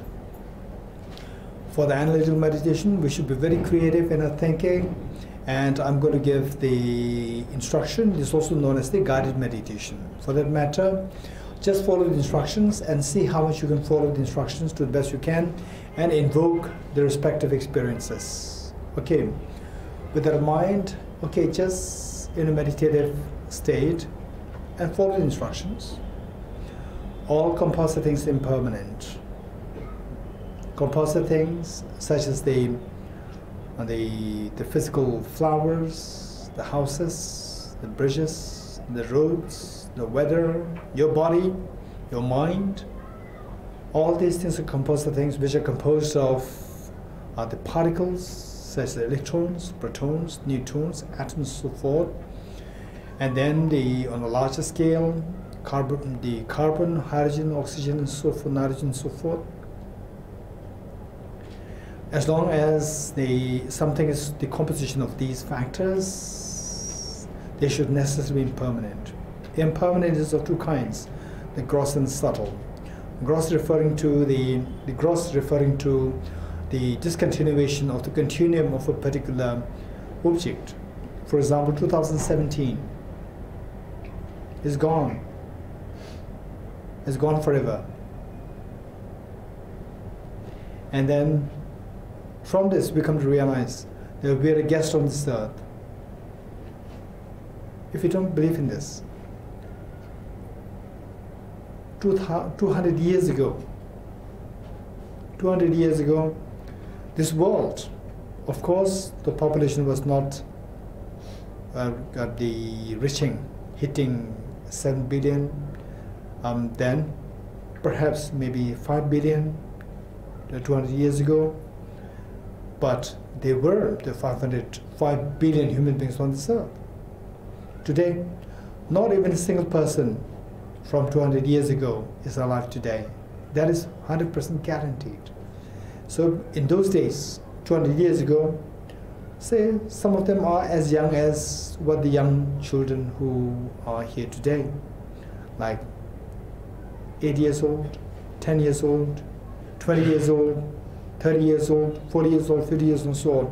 However young the person was then, today not even a single person, even the youngest of the child then, is non-existent today. They're all gone. Not even a single person of the 5 billion human beings exists today. Likewise, 2,200 years in the future from now, the 7 billion human beings, or the 6.7 billion human beings today, not even a single person is left then. That is for sure, that is guaranteed. So from this we see that we are just a guest on this earth. It's not that, okay, those people who passed away, they are unfortunate ones. We the living, we are more fortunate ones. No, it's just a matter of time. Within 200 years, within 120 years, everyone, not even a single person today will be left then. That is 100% sure. This is known as all-compositing impermanent. And this impermanence, the gross impermanence, is possible only if there's a subtle impermanence involved. The change that you see in 100 years' time is possible only if there's a change happening on the yearly basis. The change on the yearly basis and on the yearly basis is possible only if there's a change happening on the monthly basis, weekly basis, daily basis, hourly basis, minute basis, second basis, and millisecond basis. So the change that we see on the hourly basis, of course, is not something that we can visibly see. For example, wall clock. You look at the hour hand. We don't see that our hand is moving. You keep looking at it, we don't see that it's moving. But then, this invariably the movement is happening. So this change, after 1 hour, you see that this hour hand has moved to the next, but to our naked eyes, we cannot see it visibly. And the minute hand, likewise. Second hand, yes, second hand we can see it moving. Tuck, tuck, tuck. Just the time between the two sounds of the tick, two tick sounds, is the duration of 1 second. So this is so visible to our eyes. So all the changes that we see happening over 100 years, 1 year, 1 month, 1 week, 1 day, 1 hour, 1 minute, it's all because of the change that is happening on the minute basis, the second basis, and the millisecond basis. And millisecond means that everything's moving so fast that our eyes could hardly catch it so fast. It is so from this we see that our body is moving at that pace so fast. And scientifically today, physics, from the physics, elementary particle physics, from there we can see that our bodies move so fast. Likewise, if we can extrapolate the same thing to our mind moves so fast. We are nothing but made of the body and mind, so we are moving so fast. So from this we see that there's nothing really for us to feel attached to. It's something, everything is extremely so fleeting and transitory, and nothing really stays even for a moment. This is impermanent. So if this is a reality, then it is as though we are thrown in a very fast moving train. Faster the train moves, the more the fear that we generate. Likewise, our bodies move so fast, our minds move so fast. Where is this fast train taking us? It depends on the driver. If the driver is your mother or father, no doubt this train, the faster it moves, you're happier. It'll take you to a picnic spot. But if the driver is either the terrorist or the driver is under the influence of terrorists, no doubt it'll only take us to miseries, the slaughterhouse. So in our case, what is the driver like, which determines this movement of the body, the mind, body, the self? It is this mind, and unfortunately, in our case, this mind is dictated, is under the influence of the two demons: self-grasping ignorance and self-centered attitude. These are the two contaminations, the worst of the contaminations, which dictate our mind to undertake this very fast movement of the body and mind. Okay, so it's so scary. Where does it end? So what the result is going to be determined by the cause. So where we're going is determined by these two demons. And because these two demons are the worst of the contaminations and the worst of the demons, they will only take us to not happy place, only to miseries. So the Buddha said, the second seal, all contaminated things are of suffering nature. As long as we are under the contaminations of the contaminant karmas, afflictions, and the worst of the afflictions, self-grasping ignorance. So as long as we are under the sway of this demon and a self-centered attitude, they will only take us to miseries. This is the meaning of all contaminated things of suffering nature. What kind of suffering? Sickness, aging, death, acute pain of losing near and dear ones. For example, the problems happen in Kerala, the problems happening in the tsunami in Indonesia very recently, The problem is happening everywhere in where the terrorism is so prevalent. So there. And then even in the place which we consider as peaceful places, there the people lose their near and dear ones. Losing the pain of losing near and dear ones. All these pains are so excruciating. One moment of such excruciating pain is good enough to nullify all the pleasures that one had experienced in a life. They just mean nothing to us. They are so fleeting, now dominated by this overwhelming, excruciating pain of the losing near and dear ones and one's own sickness, aging, death, and so forth. So excruciating painful. And this pain, when will this stop? It'll never stop on its own. It'll never stop on their own. They're like, say, a tape recorder of miseries being played over and over again, over and over again, over and over again. If we don't want to go through these miseries, what should we do then? Is there a way out? Of course there is a way out, but if you don't put effort, it'll never come to an end automatically. For example, 2017, it came to an end automatically. Whether we would put effort, we don't put effort, it will invariably come to an end. But for these miseries, it will never come to an end on its own. We have to do something. What should we do? Okay. So, those of us who study the 12 links of dependent origination, and otherwise, what we learned, the self-grasping ignorance. It's ignorance. If you want to stop the nightmare of the dream, what should we do? Wake up. Come with the wisdom. Wisdom to know that the dream, that nightmare is nothing but the creation of one's own mind. As long as you're in the dream, no way you can be free from the nightmare, because you continue to see the dream as objectively real from the object, nothing from the subject, nothing from the mind. Only by waking up you have an ultimate relief, final relief. Likewise, we have to wake up from the sleep of ignorance. How to wake up from the sleep of ignorance? So this the Buddha said. So to wake up from the sleep of ignorance, we need to cultivate the wisdom. What is wisdom? Wisdom is the discerning mind whose apprehension of the object tallies with the reality. What's the reality? The reality is what the Buddha indicated as the third seal. Everything is of the nature of emptiness and selflessness. Okay, we're going to quickly meditate on this. Okay, this is a little complicated meditation, and those of us who are already exposed to meditation emptiness, well and good. Those of us who are not, it doesn't matter. Just follow the instruction, and although what we're going to do is going to be very gross, but it's of incredible significance, incredible value. So try your best to follow the instruction, to see how everything is like a dream, everything is coming from mind, that nothing really there from the object. Okay, let us just imagine a very beautiful flower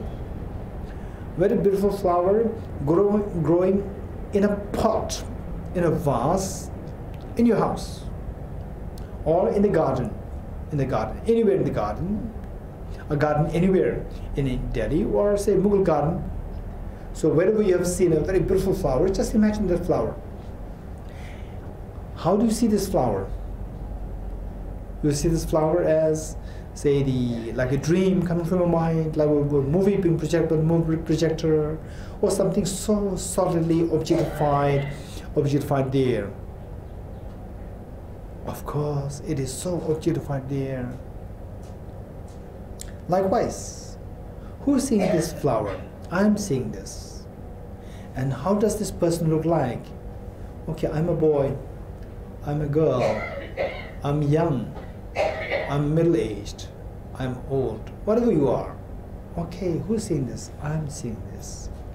How does this person appear to you? This person, who you identified as I, how does this person appear to you? Like a dream?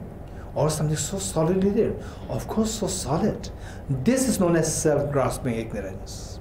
This is mistaken mind. This is ignorance. How can I know that this is ignorance? How can I know that this is not a valid mind? Okay, if this person does exist objectively, not like a dream, remember what Nagarjuna said. If the mirage were to be water, why not those close by the mirage see water? Imagine that you are sitting 1 kilometer away from me, And imagine that you are seeing me in water, and you are just wondering how come that is in water. You are seeing me in water 1 kilometer away from me. Okay, how do you evaluate? How would you evaluate or verify that what you're seeing is water or what you're seeing is mirage? The best thing is that you will come closer to us where I'm sitting. Coming closer, you realize there's nothing, there's water. It's just a dry. From this you realize that what you earlier saw as water was mirage, it was deception. Likewise, if this person who you identified as I, if this person were exists objectively, why not I evaluate? How to evaluate, how to verify that this person actually exists objectively, or is like a dream coming from the subject, from the mind? For that matter, you have to go closer towards the person, closer to the object. The way you come closer towards me to discover that what you earlier saw as water was actually a mirage. Likewise, you have to go closer to the object. Okay, let us go closer to this object to see whether what you're seeing as so objectively real, so solid real, is actually real. Okay, going closer to the object, we see there is a very thin layer of the skin. That is not you. I'm looking for the person, objectively real. So anything which is not the self, we will just keep them aside, or delete them. Okay, thin layer of the skin, of course that is not me, keep that aside. Behind that is the fatty tissues. Of course, the fatty tissues are not me, keep them aside. Behind that, the muscles, cartilages. Of course, these are not me, remove them. Behind that, blood vessels, bones, the skeleton, bone marrows. Of course, none of these is me. We can have a bone transplantation. Bone transplants can take place. Bone marrow transplant can take place. So these are not me for sure. Give them a sign. Then your heart. No. Again, a heart transplant can happen. Lungs, kidney, spleen, liver, gallbladder, pancreas. None of these solid parts is me. All these solid parts, they constitute the element of earth. Element of earth is not me. Keep the element of earth away. What is left now? The water. Element of water. The blood which is pumped in and out by the heart to the different parts of the body. Of course, that is not me. I don't flow in the blood vessels. Okay, keep them aside. Keep it aside. What is left? Element of fire, the body heat. Of course, the body heat is not me. Keep them aside. Element of air. Air which I breathe in and out through my lungs. Of course, that is not me. Keep them aside. Keep it aside. Element space. I'm a solid person. The space of vacuum in nature. For sure, the element of space also not be keep that aside. What is left now? Only my mind is left. The consciousness is left. Consciousness or the mind. I'm a male. I'm a female. The mind does not have a gender. Gender is posited on the basis of the body. And people can see me. People cannot see my mind. So therefore, even the element of the consciousness, the element of mind is also not being keep it aside. What is left now? Nothing is left there. Okay, now we have come too close to the object. And where is this person which you earlier saw as so objectively real? Where is that? It disappears. This is not what your mind is fabricating. This is not what your mind is playing a trick on you. This is what your mind is discovering. Your mind has discovered the reality. Okay, stay in this experience. What are you seeing now? I'm just seeing the 6 elements. Earth, water, fire, air, space, consciousness. And where is this person out of these 6 elements? Nothing. None of these 6 elements is the person. Different from these 6 elements, there is a person. Nothing is there as a person. This person identified as the I. Okay, you are seeing the emptiness of the objectively existent person. Objectively person is empty. Stay in this experience for a while. This meditation is so precious. It may be very cool for us who have not really studied so extensively on this emptiness, but still this is a very precious meditation. Stay in this experience. This is known as this is the meaning of everything is the nature of emptiness, selflessness. Okay. What's the benefit of this meditation? In what way it is very precious? Okay, just as this person disappears, all what we dislike, sickness, aging, death, the pain of losing near and dear ones and so forth, all these pain is miseries. You subject them to the same analysis, you'll see that they all will disappear. Imagine what? If you're able to meditate, abide in this experience, where all your miseries, just as this person disappears, all your miseries also disappear in this meditation. Stay in this experience.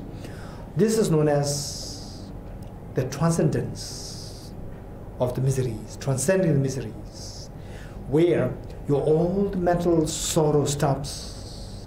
It transcends all sorrow.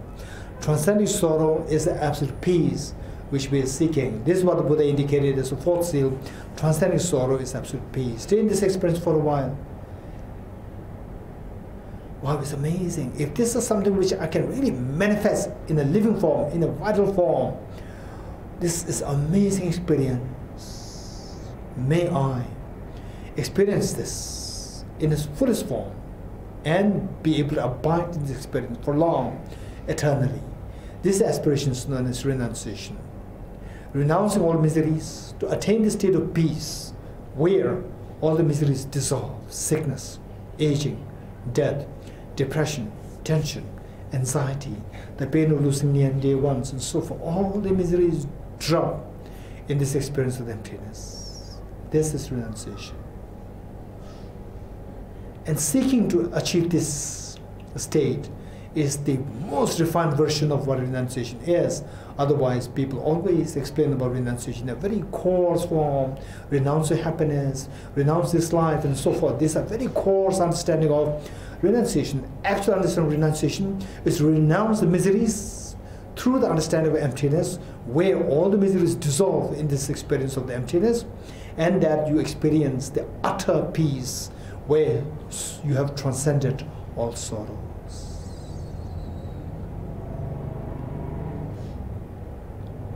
Okay, slowly come out of this meditation before we switch to the Bodhicitta practice. Come out of this meditation. Okay. Just relax for a few seconds, then we'll switch to the Bodhicitta practice.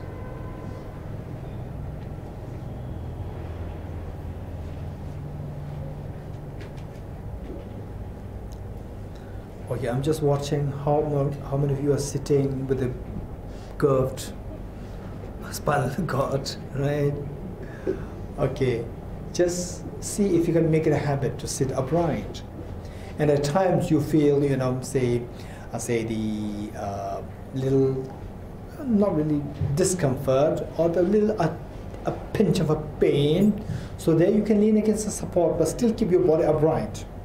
You can lean against the support, but even while leaning against the support, keep it upright. And when you don't lean, keep it upright. Make it a habit. Make it a habit. And generally speaking, we can make the. Okay, I'm not teaching you how to judge others, right? So you just look at the position of the person. From there, you can see whether the person is doing yoga or whether the person is doing meditation, right? So oftentimes, if you sit like this, which means the person is not doing yoga, or the person is not doing authentic meditation. Some people may be meditating like this, I don't know, right? This is not authentic meditation. So just see if it becomes like a habit to sit upright. And it can happen. Anybody, you start meditating with this proper position, then slowly it will become a habit to sit upright. The moment you sit like this, it's very uncomfortable, right? At the moment, when we are not using meditation, you sit with the back bend is comfortable. You sit upright, it's a little uncomfortable, right? Slowly make it a habit to feel comfortable sitting upright. Okay, ready for the next? Okay, again, sit properly in the meditative position. Again, this is going to be guided meditation. Analytical meditation. What actually transforms your mind is the analytical meditation. To stabilize the transformation of your mind, we need the single-pointed meditation. So we have to, oftentimes people take the single-pointed meditation is the key meditation. For them, it is totally fine totally fine. But the point is that why don't we go for the best? With the analytical meditation as well as the single point meditation. Analytical meditation actually does the job of transforming your mind. Once the transformation happens, then to stabilize this, we need single point meditation. This is how we need the harmony, the complementarity of the two meditations. Okay, so with this in mind,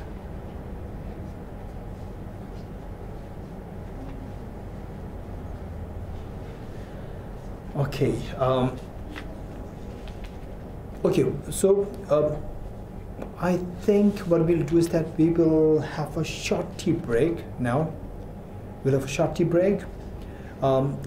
For say like 20 minutes, which means we'll come back at what it is 12:25. We'll come back at 12:25 to continue because again the main ceremony, taking the Aspirational Bodhisattva vow, still left, right? So therefore, so we need more fresh time. Refresh yourself a little bit. A tea is ready here to the other room. Please refresh yourself for the next 20 minutes and come back.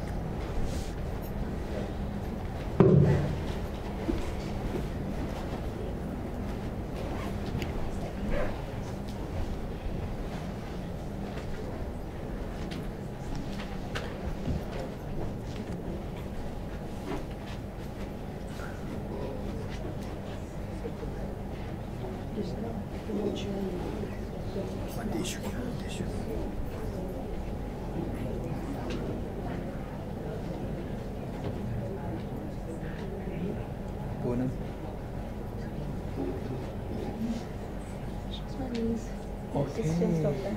Oh, okay. How old are you? 14 years old, class 9. And that's your best subject. She wanted to come before, but I told her that we will go on Bodhichitta. Wonderful. Wonderful. Have tea? Or visit you more often?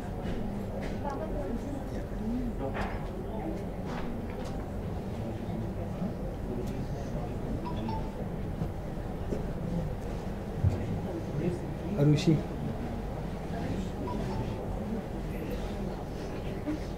Arushi. Arush. Would have tea. Have tea. No tea? Why not? Hey? No tea. No, what do we have?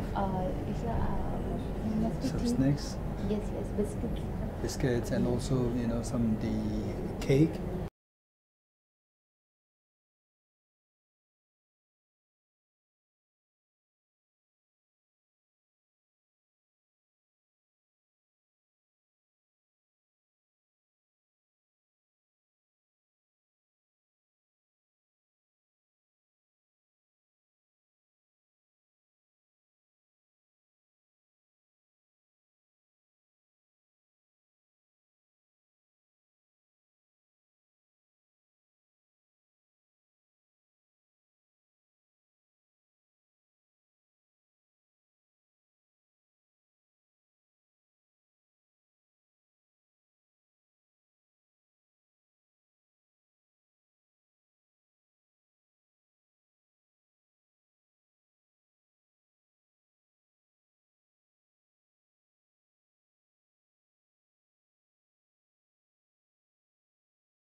gati gati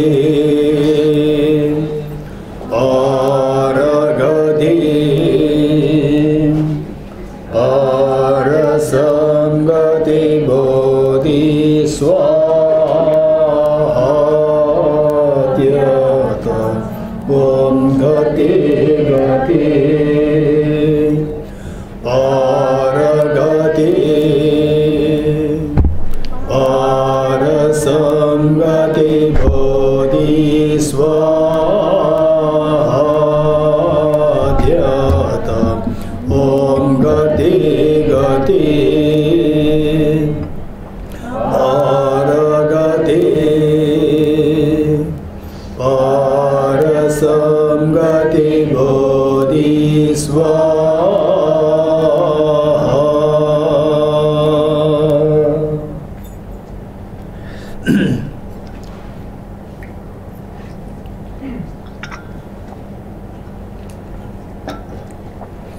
Okay, now we will do the Bodhicitta part. We are done with the single point of meditation, or technically known as the shamatha practice, and then we are done with the renunciation on the basis of the 4 seals. Now we are doing Bodhicitta, and of course for the Bodhicitta, for personal practice, personal speaking, say if you have to do this practice yourself, then what is recommended is the 2 methods. 2 methods, the 7-fold cause-effect method and the method of equalizing and exchanging self for others. So these 2 methods, they're extremely powerful, to the extent that because of these 2 methods, when you generate this unconditional love towards others, then it simply dissolves the barrier of differences. Create barriers created by the differences. Different religion, different ethnicity, different gender, and so forth. All these will be dissolved. And then you see anybody, you meet anybody, whether say the Buddhists, Hindus, Muslims, Jains, Christians, and Jews, non-believers, the moment you see that somebody is there who wants happiness and who wants to get rid of fear, invariably you feel so connected, you feel so close, affection, love, and so forth, and they arising automatically. So this is extremely powerful practice, and I'm very confident today, if Jesus Christ is alive today, he won't see the difference between, oh, my followers, the Christians and the non-Christians. He will not discriminate. Likewise, if the Buddha is alive today, if Mahavir is alive today, for sure they will not discriminate between my followers and the other followers. No. For them, everyone is just the same.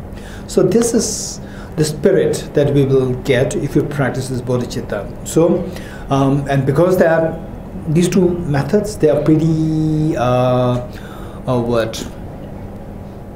pretty detailed. So therefore, we would rather do a very simple practice in lieu of the actual steps for the bodhicitta. So the simple steps that we're following is known as the four immeasurables, the practice of the 4 immeasurables to generate bodhicitta. So whereas if you have to do that by yourself, then the best would be one option to do both methods on top of the 4 immeasurables, or do one method today and a second method the next day, and then alternate between the 2 depending on the availability of time. Where you have time, then it's recommendable to do both methods. Okay, so for today we'll do the 4 immeasurables, and then we will directly connect this with bodhicitta. Okay, for that matter, again, the same thing, the more important thing is the sit upright properly, and then is the analytical meditation, for which we're going to do more like a guided meditation, and just follow the instructions. Disengage yourself from the sensory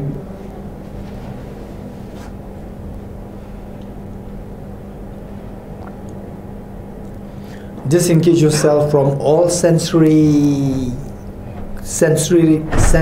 related thoughts, and then disengage yourself from the past experiences. Stop anticipating for the future. Be in the present moment and follow the instructions and see how much you can invoke the respective experiences. Okay, so with that in mind, let us invoke all enlightened beings, particularly who are just absorbed into, say, the practice, the compassion, love, unconditional love towards all beings, like Buddha Shakyamuni, Jesus Christ, Krishna, Prophet Muhammad, Mahavir, Baha'u'llah, Abraham, Guru Nanak, all these enlightened beings. Anyone who you see as a source of inspiration for your unconditional love towards others, just bring them. And if possible, bring all. And then let us not miss to bring in visualization your two parents and all your dear mother sentient beings, all your family members, including children, and all sentient beings. And you are inspiring them, and everyone is happily joining you in this practice of Bodhicitta. So with this in mind, the first immeasurable loving kindness. How good would it be that all my dear mother sentient beings are endowed with happiness and the causes of happiness. The causes of happiness primarily consisting of Bodhicitta and the wisdom of emptiness. May all my dear mother sentient beings be endowed with happiness and the causes of happiness. I will take the responsibility that all my dear mother sentient beings are endowed with happiness and the causes of happiness. Even though we may feel that I can't really take this responsibility, but this is how we practice. Whatever practice that you, in terms of music, in terms of any skills, first it's very superficial. Its imitation is superficial. You practice more, eventually it becomes real. So likewise, although it may be so superficial at the moment, when you said that I will take the responsibility that all my dear mother sentient beings are freed from suffering and the cause of suffering, eventually through practice they'll become so living and alive that where the mother does not see any distinction amongst her children, likewise you will not see any distinction among all the other sentient beings. All the Buddhas and Bodhisattvas, hearing that you are making such a courageous commitment, they're intensely happy the way the mother, after all these many years of hardship raising her children, for the first time, the eldest daughter, eldest son, telling the mother, please take rest, mother, you have done everything for us. I'm already grown up. I will take care of my siblings, and I'll also take care of you. The mother could not believe her eyes, could not believe her ears, what her eldest daughter is saying, what her eldest son is saying. She is so happy, so much of pride and happiness. This makes her tears roll down her cheeks. This is exactly what is happening to all the Buddhas and Bodhisattvas. And this happiness and the pride all Buddhas and Bodhisattvas experience invoke their compassionate minds to send for nectars, the very sweeting lights towards you and all dear sentient beings. The mere touch of the lights and nectars with the body space of yours instills in all happiness and the cause of happiness in the minds of all dear sentient beings.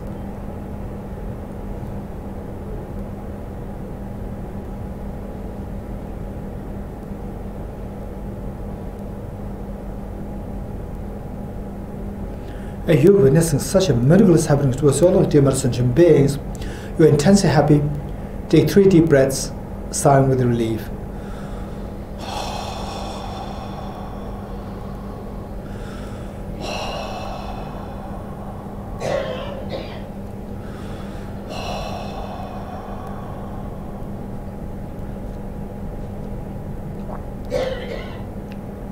Next, immeasurable compassion. How good would it be that all my dear sentient beings are freed from suffering and the cause of suffering. The cause of suffering primarily consisting of self-grasping ignorance and self-centered attitude.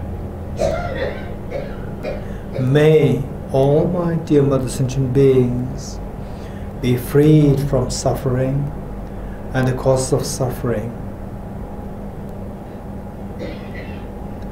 I will take the responsibility that all my dear mother sentient beings are freed from suffering and the cause of suffering. The Buddhas and Bodhisattvas, witnessing that you make such a courageous commitment, they intensely happy and proud of you. This pride and happiness invoke the compassionate omniscient minds to ascend for the nectars and very soothing lights towards you and all dear sentient beings. The mere touch of the lights and nectars with the body's beings yours frees the beings, washes away all the miseries and the cause of the miseries from the minds of sentient beings yourself.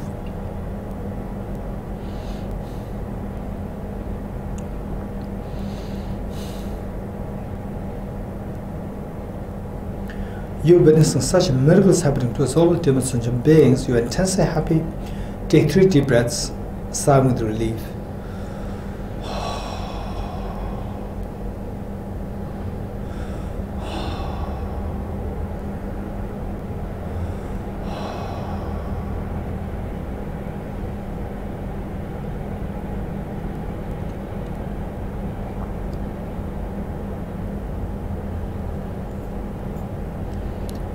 Immeasurable joy. How good would it be that all my dear sentient beings are never separated from happiness, and that the source of happiness, the cause of happiness that the beings are endowed with. May all my dear sentient beings never be separated from happiness, and the cause of happiness the beings are endowed with. I will take the responsibility that all my dear sentient beings are never separated from happiness and the cause of happiness that the beings are endowed with. The Buddhas and Bodhisattvas, witnessing that you make such a courageous commitment, they intensely happy and proud of you. This pride and happiness invoke the compassionate omniscient minds to ascend for the nectars and very soothing lights towards you and all dear sentient beings.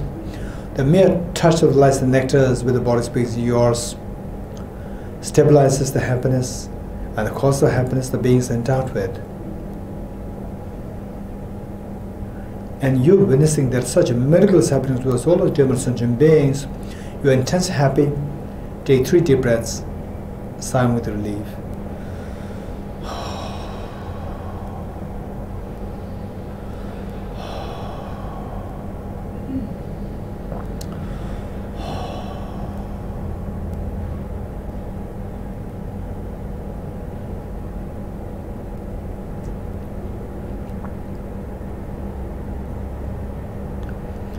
Immeasurable equanimity.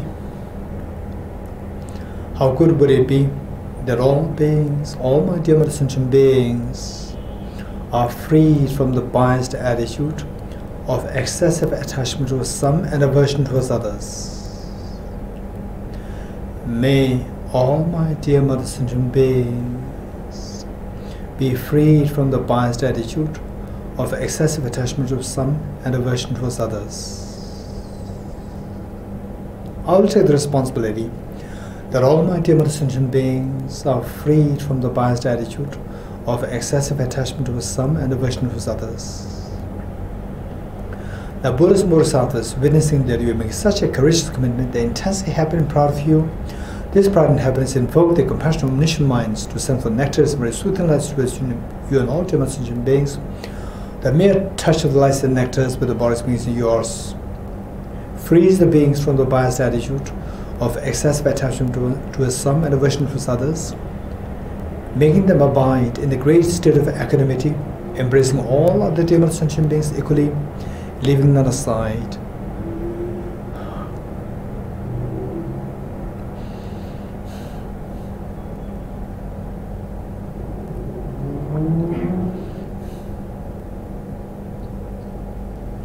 And you witnessing such a miracle is happening to us all with dear sentient beings, you're intensely happy.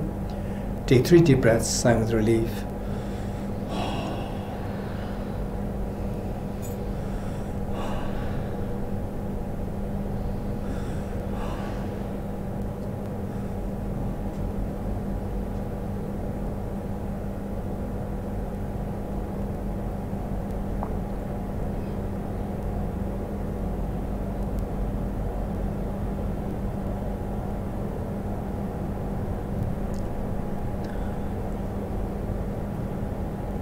abiding this incredibly powerful, incredibly beautiful mind of Bodhicitta, beautiful mind of unconditional love towards all ultimate sentient beings, imagining that you are piercing through the eyes of each of the sentient beings, reassuring them that I'm there, have no fear, I'll take care of you, have no fear, reassuring them of their security, of their happiness, that they will be free from suffering, that they will be freed from the fears of life, to the extent that each one of them feels themselves as so special in your eyes.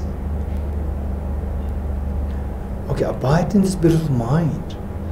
This is something which we have never cultivated. All these many years, all these many lifetimes, and today we are generating this mind, incredibly beautiful mind, the presence of which simply makes you feel so comfortable, makes you feel so happy, makes you feel so confident. Where unease, the feeling of unease finds no room. And anybody who is close to you, they feel so happy to be around you. They feel so relaxed, so composed in front of you.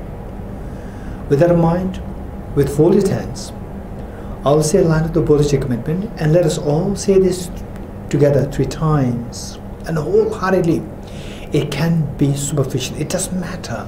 This is how we start, and eventually it becomes so real, it becomes so alive and fresh and real. Okay, I'll say this line of commitment, and we'll all say this 3 times together. May I become Buddha for the benefit of all my dear mother sentient beings. May I become Buddha for the benefit of all my dear mother sentient beings. May I become Buddha for the benefit of all my dear mother sentient beings. May I become Buddha for the benefit of all my dear mother sentient beings. Stay in this courageous commitment of Bodhicitta, aspiring to become Buddha for the benefit of all sentient beings. Amazing aspiration. This is the most beautiful mind that can possibly exist in this universe, and today you generated it. It's amazing that you made such a courageous commitment. But how can you say that you can become a Buddha? You can become the full awakened, like a diamond. How can you say that there's a diamond there? If you clean it from outside, that the diamond inside will come out so vibrant, so blazing with light, so pure. How can you know that it will come out? This Buddhahood or full awakening can come out from you. Of course, I'm not like black charcoal. I'm like a water which is defiled. However dirty, however defiled the water is, through the proper measures, through the proper process, we can separate the true nature of the mind, true nature of the water, from the pollutants of the water. Likewise, the true nature of the mind can be manifested by separating it from the pollutants of the mind, mental defilements.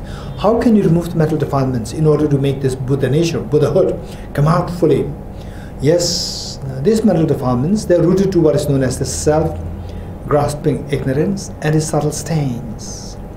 So the remedy for this is only through applying the wisdom. So the wisdom of emptiness, which we meditated as the 3rd seal, as a part of the 4 seals, we're going to quickly retrieve that experience. Okay, let us quickly retrieve the experience of the emptiness which meditated, emptiness of yourself. Okay, what are you doing? I'm meditating. This person, who you identify as I, this person, how does this person appear to you? As so objectified, so solidified there, or like a dream coming from your mind? Of course, not like a dream. It is so solidified that this is known as self-grasping ignorance, and the stains led by this are known as the cognitive obscurations. So this is deceptive. How can I know that this is deceptive? This person, which I identify as a self or I, is nothing but made of the 6 elements: earth, fire, water, space, consciousness. 6 elements. And none of these 6 elements is me. Remove the 6 elements. What is left? Nothing is left there. So this person is empty. This person is not really there. Okay. Imagine that you come out of the meditation. Again, the person comes back. Again, you go into the same meditation, into 6 elements, the person disappears. There's a constant change happening. But of course, on the object, there's no change. Object remains the same. But what is that change? Change is purely subjective. It is purely on your perception. And the perception is purely subjective. So therefore whatever is involved with the change, they are subjective. And this self is a part of this change, that it comes, it disappears. It comes, it disappears. So therefore this self is also purely subjective. From the object, closer you go to the object, this self disappears. Stay in this experience. Okay, this experience of emptiness, slowly transform this. Okay, sorry. Say the Bodhicitta which we generated earlier, slowly transform that beautiful Bodhicitta, wishing to become Buddha for the benefit of sentient beings. That mind slowly transform this into a spotlessly clean moon disk, horizontally sitting with a heart. And then now, see yourself in the form of 6 elements, and ask yourself, where is this person who I identify as the I? It is empty, it disappears. Stay in this experience. This is the wisdom of emptiness, also known as the ultimate Bodhicitta. Slowly transform this mind into a spotlessly clean white Vajra, thumb-sized white Vajra. Vertically sit on the moon disk at your heart.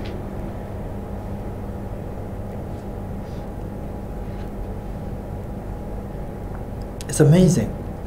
You are the moon disk, which is the convention Bodhicitta, which is the final remedy to overcome the self-centered attitude, and a Vajra symbolizing the ultimate Bodhicitta, which is the final remedy to overcome the self-grasping ignorance.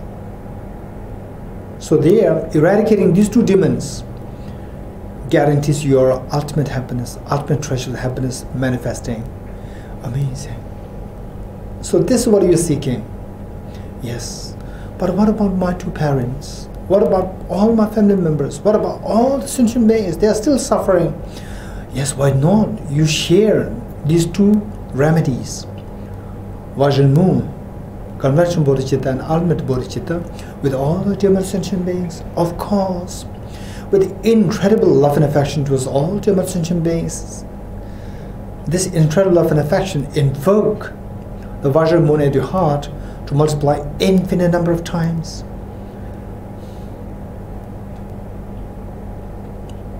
Share the Vajra Moon with each one of your dear sentient beings, including your mother at her heart. One is the Vajra Moon at the heart of your father, at the heart of your family member, each one of the family members, including your children, each one of your neighbors, each one of the person here in Delhi, each one of the spirits, animals, insects, devas and devis in Delhi, each one of the sentient beings in India, in the world, in the Milky Way galaxy, and in the entire universe. Amazing. Wow. This is, if you think back in time, this is the first time that you are doing something so noble for everyone. It's amazing. Amazing. Meanwhile, don't forget that all the Buddhas and Bodhisattvas, they're watching us. We've already invoked them since the beginning of this ceremony. All the Buddhas and Bodhisattvas, they're so proud of you. They're so proud of you. Why not we invite all the Buddhas and Bodhisattvas to be our witness, to be our guests, to inspect our undertaking the Aspirational Bodhisattva vow. For that matter, as a gesture of the inviting them to undertake the ceremony of to be the witness to undertaking the ceremony of the Aspirational Bodhisattva vow. Imagine that you and all the sentient beings stand up to make 3 prostrations to all Buddhas and Bodhisattvas. Okay, please stand up to make 3 prostrations.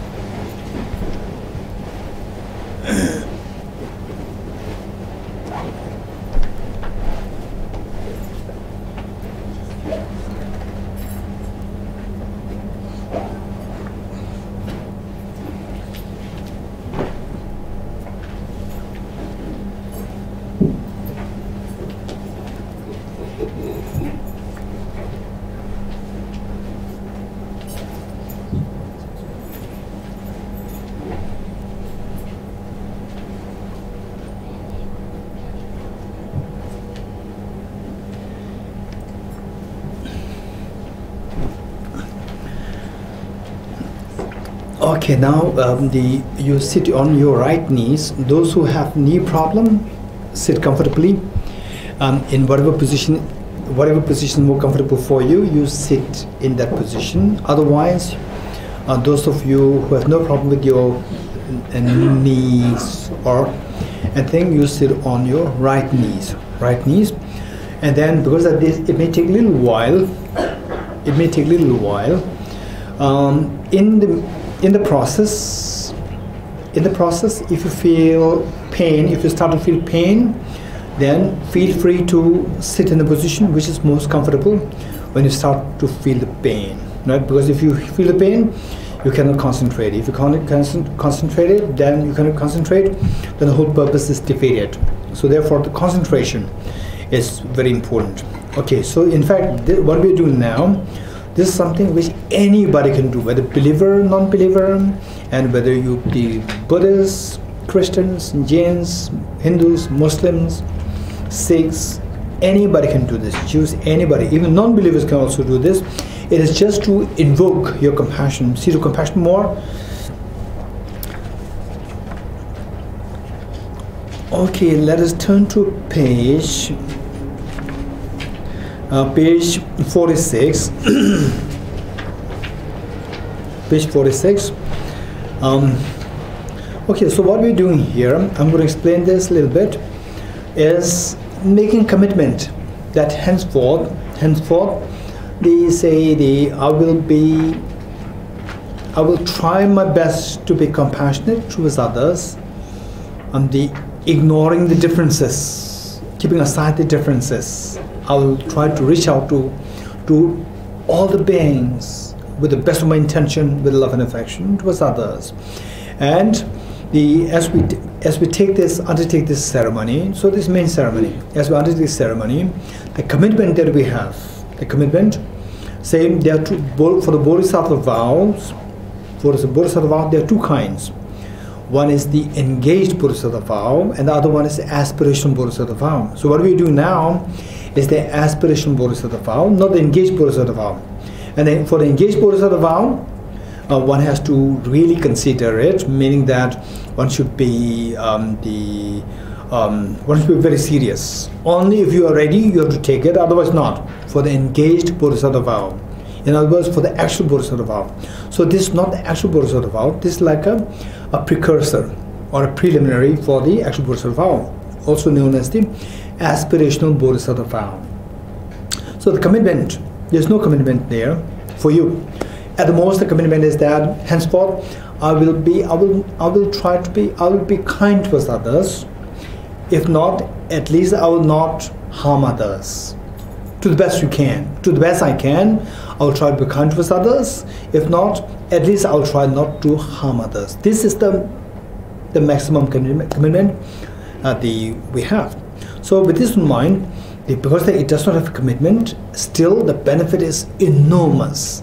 Incredible benefit, that the seed of your compassion, which is already there within you, that time to birth, this there is going to be activated. As the seed of compassion is activated, naturally you become a happier person. This is a natural process.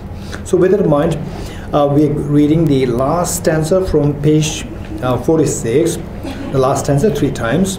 So people can actually take the aspiration Bodhisattva vow on the basis of just this stanza. But what we're going to do is a little more detail. So we'll use this stanza as the preliminary part of the ceremony. So in the process, if you feel pain, knee pain, leg pain, sit comfortably, whatever position. Okay, so this stanza, I'm going to explain it very quickly.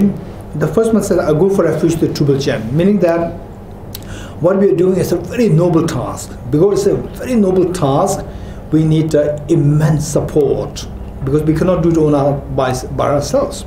So we need a support, and the greatest of support is the best of the teacher, meaning the enlightened being. Enlightened being, you can think of, whosoever you take as an inspiration, like Buddha, Jesus Christ, Krishna, Prophet Muhammad, or say the Guru Nanak, Mahavir, Bahula, so whosoever you take as the source of the inspiration, you can visualize their being. And so that is, and then his or her teachings and his or her followers or the practitioners of this teaching. So this is where you are taking for going for refuge. I'll go for refuge in Triple Gem 1. And then this journey, after having this support, this journey is the journey to cleanse the mind, to awaken this incredible treasure happiness that exists within ourselves. To awaken this treasure. Awaken this treasure, this is the journey of the awakening the treasure inside. So for that matter, this journey must be, journey involves the path, and the journey involves the vehicle which travels on the path. So this path or the road is none other than your own mind. So this road must be clear.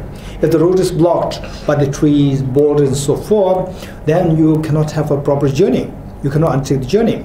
So the journey of this mind, the road of the mind must be clear of the mental blockage instead of the negativities. So second line says, I confess the negativities individually. Remove the mental blockage. Once the road is clear, then the car should have enough fuel. If the car does not have fuel, again you cannot travel along the journey. So what is that car? That car is none other than only mind. So this mind should have enough fuel of the virtue. So the best way by which to have enough accumulate, to gather this amount of virtue, is by rejoicing in the virtues of others. Third line says, I rejoice in the virtues of all the beings. Okay, now you are ready to start a journey. The road is clear and the car has enough fuel. So where are you going to go? What is that journey? The journey of achieving full awakening, journey of achieving the full Buddhahood, full awakening, or the ultimate happiness. I hold the precious Buddhahood in my heart. Buddhahood here meaning awakening. Buddhahood is the Sanskrit word Buddha. This Sanskrit word which means awakening, full awakening. Okay, we'll say this 3 times wholeheartedly, and imagine that you are leading this, and all the family members, including your 2 parents, and everyone, your children, everyone is joining you in this, all sentient beings. I go for refuge to the Triple Gem. I confess the negativities individually. I rejoice in the virtues of all the beings. I hold the precious Buddha in my heart. I go for refuge to the Triple Gem. I confess the negativities individually. I rejoice in the virtues of all the beings. I hold the precious Buddha in my heart. I go for refuge in the Triple Gem. I confess the negativities individually. I hold the precious Buddha in my heart. Okay, now the actual ceremony is the following 2 stanzas. Actual ceremony. Ceremony of undertaking the aspiration Bodhisattva vow. Meanwhile, don't forget that all the Buddhist Bodhisattvas, they are watching us, and all of the sentient beings, they are so happily joining you in this journey where you are leading this. And the 2 stanzas which we are reciting here, it says, Gurus, Buddhas and Bodhisattvas, please be here to me. Meaning that you are invoking the blessings of all these enlightened beings. Invoking them, and invoking them to be a witness, to be our guests, to be a witness here for this article ceremony. And the next 2 stanzas is the main. So the first stanza, we have to know the meaning. The first stanza is related to the previous enlightened beings, such as the Buddha Shakyamuni, and the second stanza is pertaining to yourself. So how this Prince Siddhartha, once ordinary prince, he became the full awakened. How come that he became the Buddha? So it says, just as previous Buddhas have generated the mind of Bodhicitta. So how they succeeded in becoming full awakened was because of 2 factors. Initially, they generated a very strong motivation to become awakened, to benefit all sentient beings. That is known as Bodhicitta, motivation Bodhicitta. Number 2, to fulfill, to materialize the aspiration of this Bodhicitta, then they actually engage in the Bodhisattva deeds, activities, Bodhisattva practices, like the 6 perfections, 4 perfections, a total 10 perfections. So it is through these 2 things that they now become enlightened. So the second stanza says that it is how they become enlightened. Now they're able to benefit all sentient beings. Now that they are free from all suffering. Now that they have the infinite happiness. Now that they're able to benefit all beings. I will also follow their footsteps. How? I will also generate Bodhicitta, very intense Bodhicitta, aspiration to become Buddha for the benefit of all sentient beings. Then I'll, in order to materialize this aspiration of Bodhicitta, I'll also engage in the Bodhisattva practices such as the 6 perfections, 4 perfections, and so forth. Okay, this is a commitment that we are saying. Okay, with that in mind, let's say this the 3 times the wholeheartedly. And okay, I know that you have a little bit of the pain on the legs.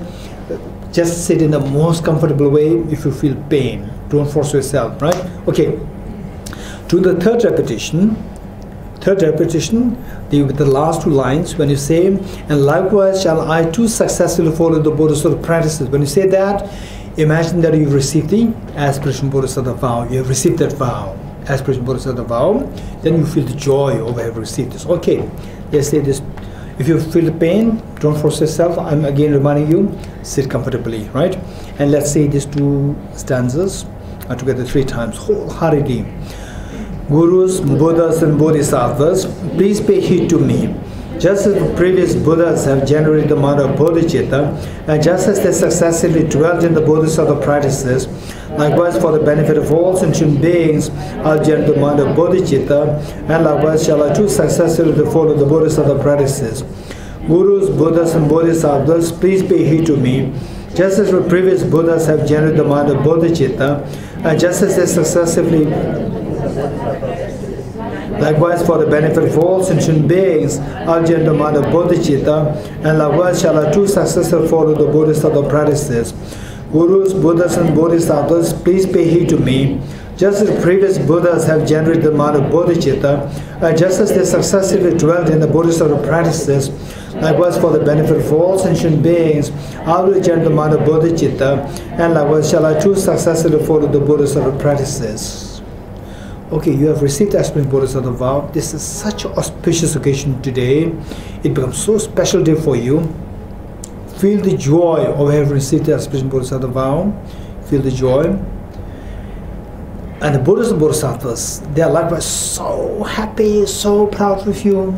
Imagine, since time immemorial till today, say a mother and her eldest daughter, or her daughter, and his son, always she's hearing complaint from the school.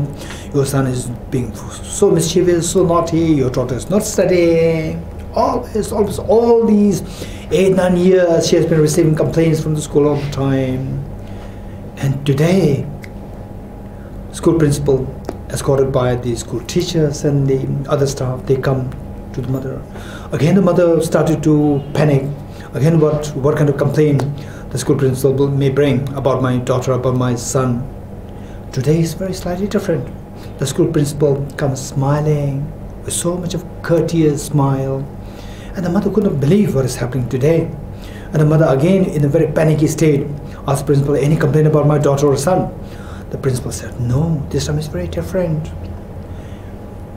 While all the early years was very unwholesome, but this year your daughter and your son, 2 of them, are appointed as the best students of the school for this year.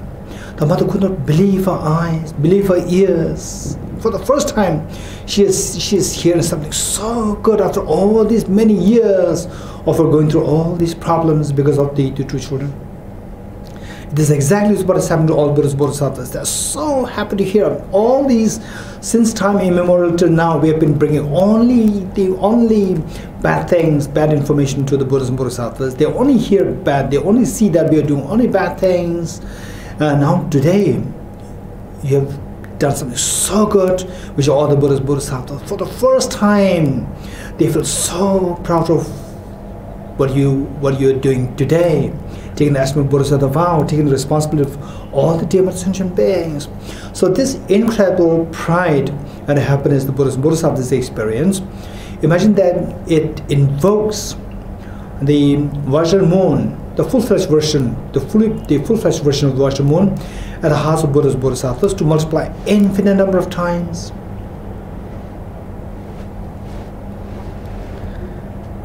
And in barrage, like rain shower, these replicas of Vajra moon from Buddhas, Bodhisattvas, they descend to merge with the one that you visualize in your heart.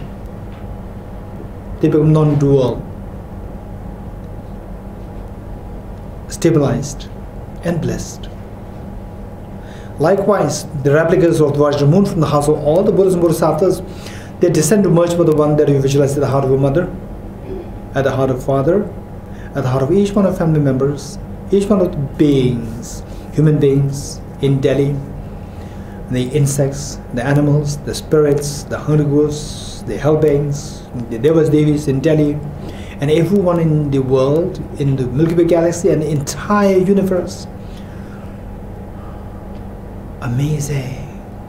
Thereby, that you visualize the heart of all the demon sentient beings, they are blessed, they become non-dual with that of the ones descended from Buddhas and Bodhisattvas. They are blessed and become stabilized. Amazing. This is the greatest meaning.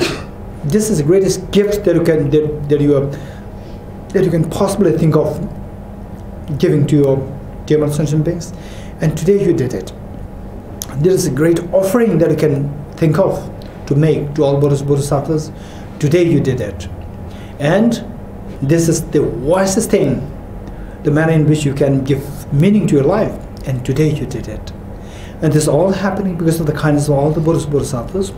Once again, along with all demon sentient beings, let us slowly stand up to make 3 prostrations to all the Buddhas and Bodhisattvas as a gesture of thanking them.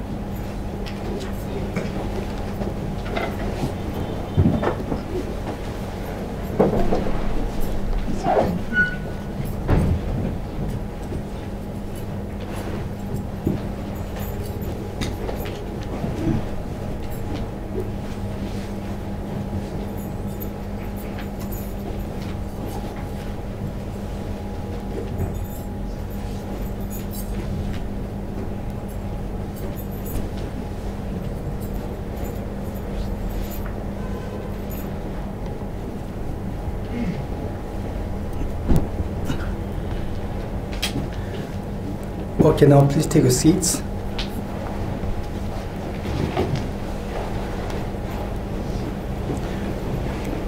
Let us turn to page 47.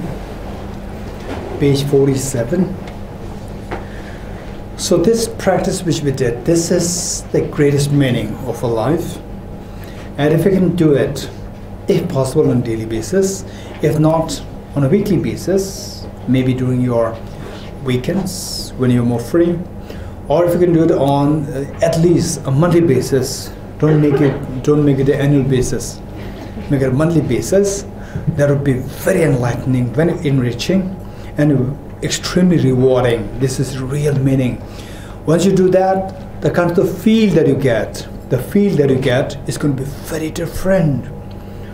The peace that you feel, and the richness of the calmness, the richness of the confidence, the richness of the glow will be very different. So this is so precious. Then the question is, how can I make sure that this, of course in this life it is in my hand, whether I do it or not, of course I'll do it. I'll make sure that I'll not miss the opportunity, I'll do it. But the next life, how can I be guaranteed that I will still be meeting with this kind of practice? For that matter, the best thing that we can do is to include them in the prayer. So what we are doing here, the last stanza from page 47 is a very powerful prayer. The aspiring to connect with the 2 practices, practice of the Bodhicitta, conventional Bodhicitta and the ultimate Bodhicitta, throughout your future lifetimes, even the course of life. So when you make this commitment, this will connect you to these 2 teachings in the next lives. Okay, let us say this 3 times together. In order to further increase, throughout the second last line, second last paragraph, page 47. Throughout my future lifetimes, may I always be guided by the compassionate Buddha and be able to uphold the 2 precious Bodhicittas even at the cost of my life. Throughout my future lifetimes, may I always be guided by the compassionate Bodhicitta and be able to uphold the 2 precious Bodhicitta even at the cost of my life. Throughout my future lifetimes, may I always be guided by the compassionate Buddha and be able to uphold the 2 precious Bodhicittas even at the cost of my life. Okay. Now that the next stanza down, this is to say, connect us. The next life, once connected, once you're connected, then how much you will follow that. For example, say you connect with the teaching of the Buddha, you connect with the, say for example, in this life, you connect with the, say, good parents. You connect with the, say, good parents, or you connect with some very good friends. And then how much you're going to say make the most of this opportunity, right? Okay, because of, for example, say some people, they are connected with the spirituality, but then they are not too serious. But some are very serious. Some people, they are not even connected in the first place. So connection is very important. With the connection, then the rigor must be there. So in some cases, connection happens, the rigor is missing. So where they take it very lightly. So some people, they have the rigor, but they are not connected. So they don't get the chance to display the rigor. So two things are required. So this prayer which we said right now, that is to connect ourselves. And the next stanzas are to have the rigor. How to have the rigor? Only when we have the joy. Only when we have the joy, what we are doing, you don't feel tired. When we don't feel the joy, you easily feel tired. So the next stanza down, it is to feel the joy in this practice. So the following stanzas were taken from Bodhisattva Shantideva's text. Incredibly great enlightened being. Okay, let's read this forward. Okay, so the point is that there is a word, there is the word awakening mind. Awakening mind here refers to the Bodhichitta, the aspiration to become Buddha for the manifold sentient beings. And then in the following stanzas, there is the pronoun it. So this pronoun it refers to the Bodhichitta. Okay. In order to further increase it from now on, those with discernment who have lucidly seized and awakened a mind in this way should highly praise it in the following manner. Today my life has borne fruit. Having well obtained this human existence, I've been born in the family of the Buddha, and now I'm one of Buddha's children. Thus whatever actions I do from now on must be in accord with the family, and never shall I disgrace or pollute this noble and unsullied race. Just like a blind man discovering a jewel in a heap of rubbish, likewise by some coincidence an awakened mind has been born within me. Is the supreme ambrosia that overcomes the sovereignty of death, is the inexhaustible treasure that eliminates all poverty in the world, is the supreme medicine that quells the world's disease, is a tree sheltered that wandering and tired on the path of conditioned existence, is the universal bridge that leads to freedom from unhappy states of birth, is the dawning moon of the mind that dispels the torment of disturbing conceptions, is the great sun that finally removes the misty ignorance of the world, is the quintessential butter from the churn of the milk of Dharma. For all those guests traveling on the path of conditioned existence who wish to experience abundance of happiness, this will satisfy them with joy and actually place them in supreme bliss. Today, in the presence of all the protectors and the valuable guests at a festival of temporary and ultimate delight, may gods, demigods, and all be joyful. Okay, now we switch to the sock offering, and sock offering we'll do it very quick because the preliminary, what we did thus far, this is an incredibly rich preliminary.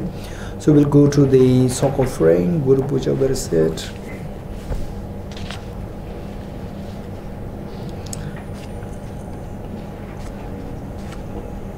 Okay.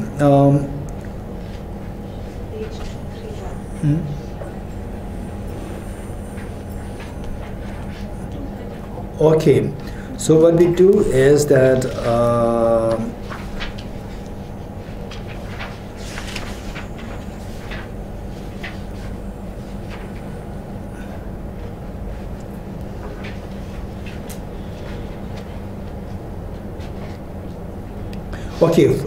page 233.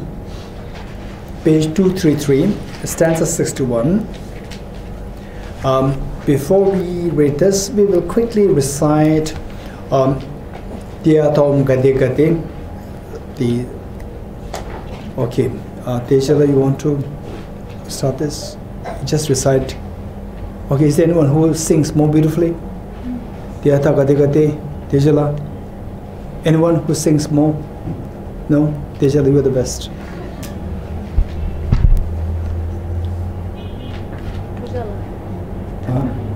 Okay, no, Tejala, you do it. Okay. Okay, so what we do is that the point is that, okay, I will tell you what we're doing. So first we are doing very short, very brief of the soul offering. Idea is that all the good things that we can think of, so these are just symbolic. What we offered, the light we offered, and the water balls we offered, and then the eatables we offer. They are just symbolic. Anything good that you can think of in this universe, you offer to all the enlightened beings, all the Buddhas and Bodhisattvas, all the enlightened beings. And in the process, so what we have here, so they have to be first blessed.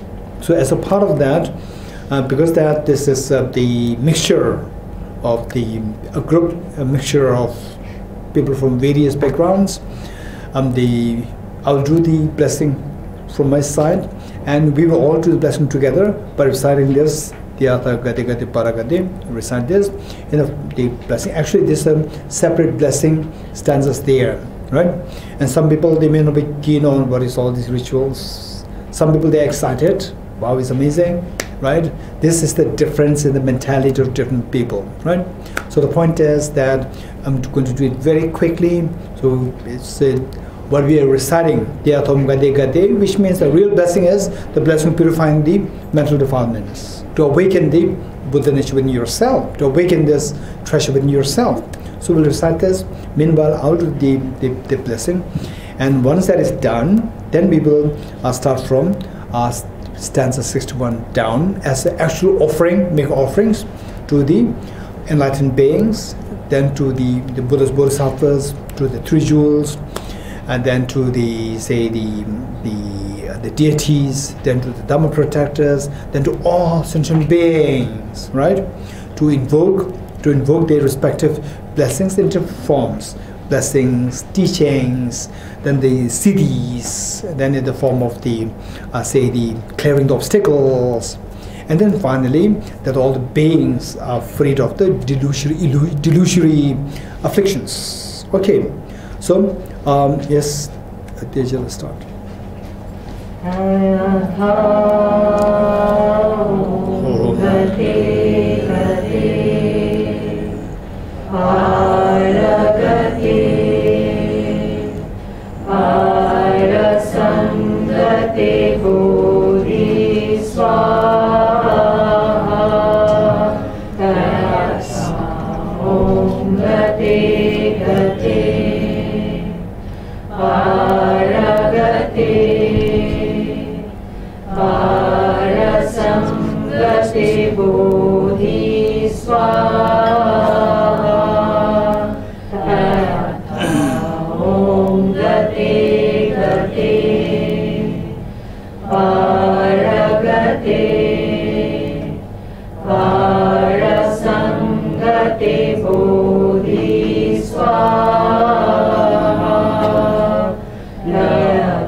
Okay, let's turn to page 233, stanza 61.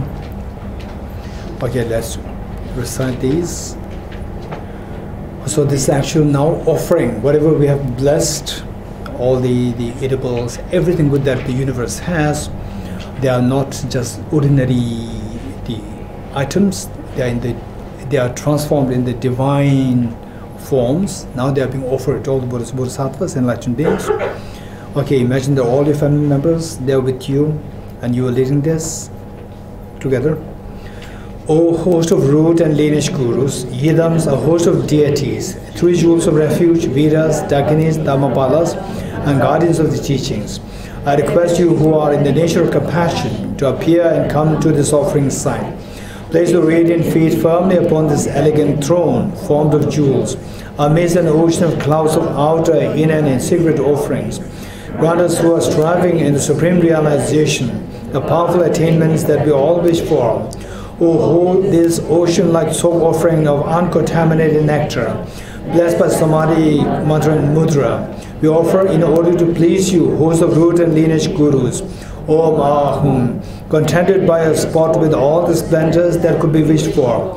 Emaho, please let fall a great rain of blessings, blessed by concentration, mantra, and mudra. This ocean-like soap offering of spotless nectar, offer for your delight assemblies for root and lineage gurus.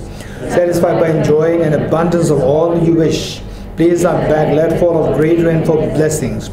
Blessed by concentration, mantra, and mudra. This ocean-like soap offering of spotless nectar, offer for your delight assemblies of yidams, deities, and attendants.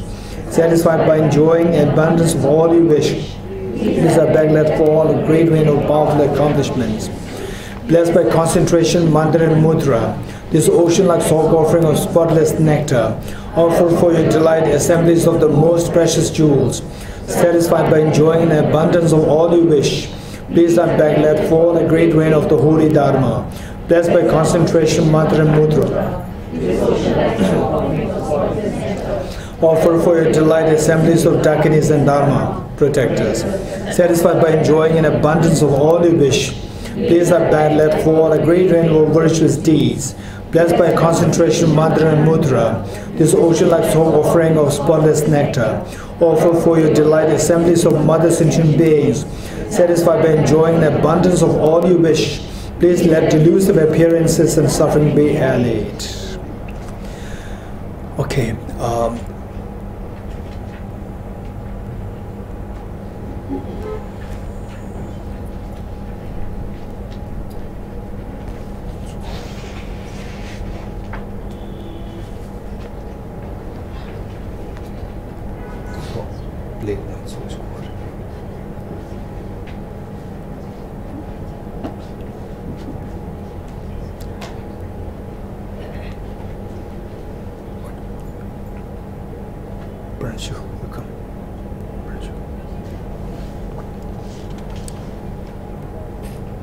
Come.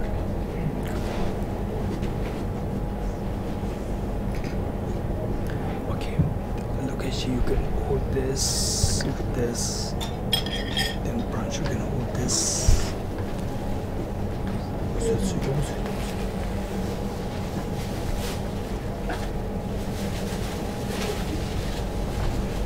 Okay, the branch will be behind. Look at you.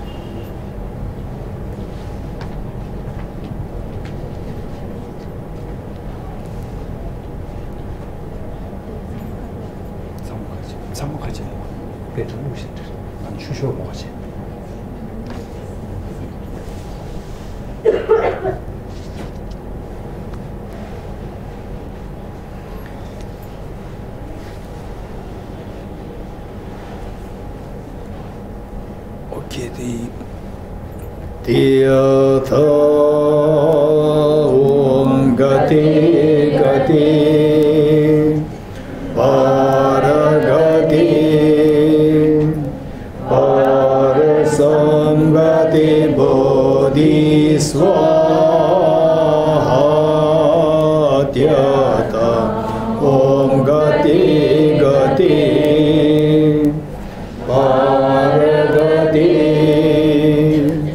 Parasamgati Bodhiswahatyata Om Gati Gati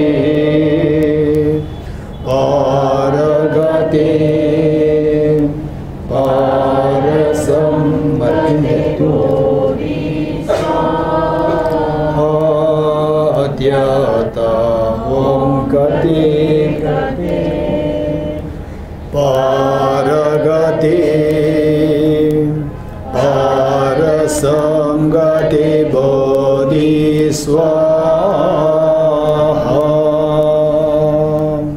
Okay, let's continue reading from page the 234, stanza 69.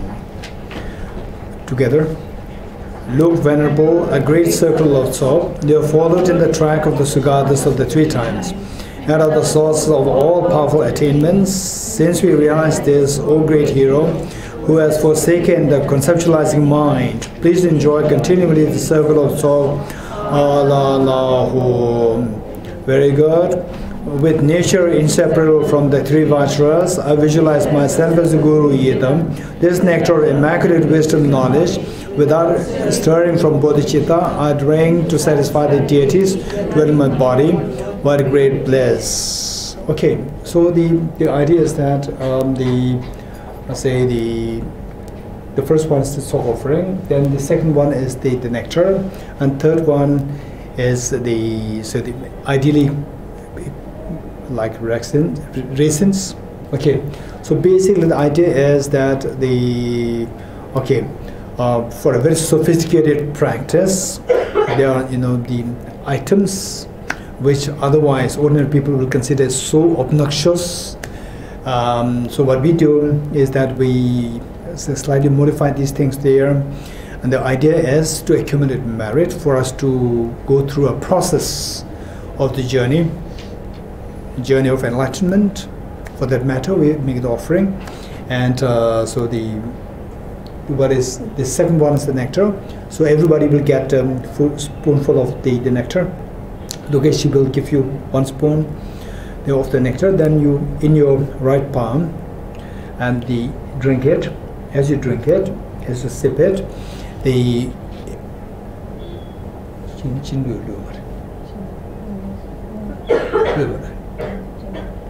okay. So as you sip it, you imagine that you experience the nectar. You imagine that your body is filled with joy, and this joy experiences the emptiness which we meditated as the third seal of the four seals, emptiness, where in the 6 elements the self disappears. So this is what we should, if you can think of that, the joy seeing this emptiness. If you can do that, this is an incredibly precious potential that you're implanting in your mind for the awakening, for the full enlightenment. Okay, and then the next one we have the Pranchuji. So he will give you, say, a person. We need another spoon for Pranchuji. Don't worry. Okay, so again that one you eat it. As you eat this, you are having the delicacies of the divine delicacies, and you experience the joy. Same thing, you experience the joy, and then you see the emptiness. Okay, if you can do that, this is a very auspicious indication. Yeah.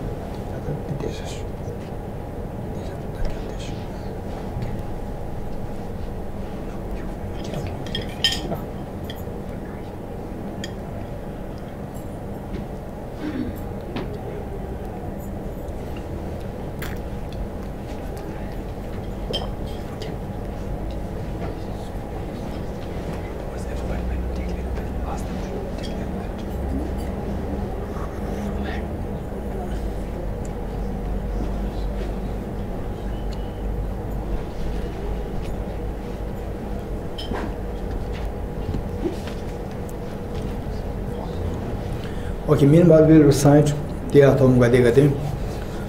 Teyatham Gate Gate Paragate Samgate Bodhi Swaha Teyatha Om Gate Gate Pujala. Start to destroy all this, distribute all the food. Yeah, send them. Take 2 to 3 and let them distribute. So, Kusala. Egate, Paragate, Parasamgate, Bodhi Swaha Teyatha Om Gati Gati Paragati Parasamgati Bodhi Swaha Teyatha Om Gati Gati Paragati Parasamgati Bodhi Swaha Teyatha Om Gati Gati Kusala. Someone talk with the heart. I said, Lama Sota. Teyatha Om Gati Gati Paragati Solasu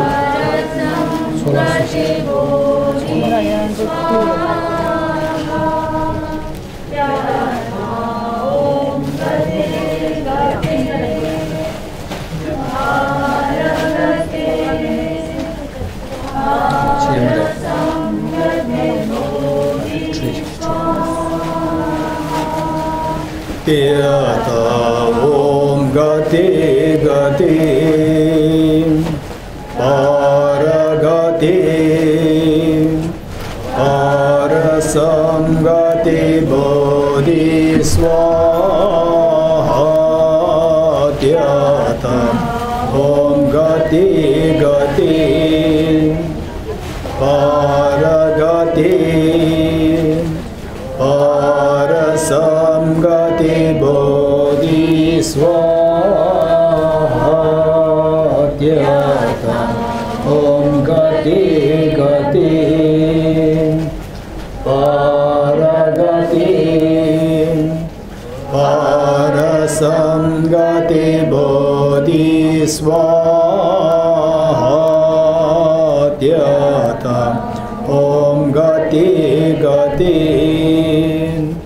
Paragatin Parasamgati Bodhiswaha.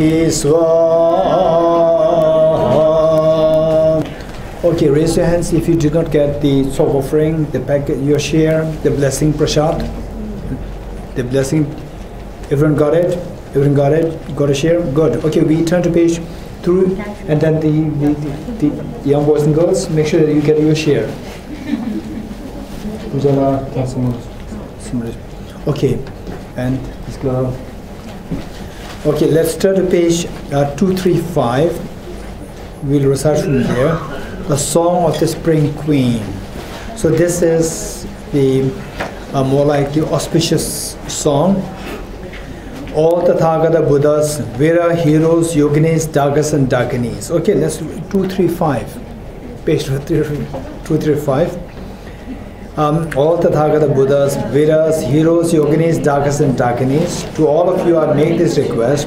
O Henuka, who delight in supreme bliss and attends the mudra experience in bliss, please, by enjoying yourself in accordance with your rights, join with simultaneous bliss empty. May the host of chains and agonies look with loving compassion and accomplish all these. Make our lowest to you, the Tathagatas, who are the form, Shalanas to the Viras, Yogis, Bhavas, and Dakinis. Yoginis dance with enchanting, soothing movements, protectors so exceedingly deeply. And the multitude of agonies come before us and bless us. Bestow upon us in the bliss.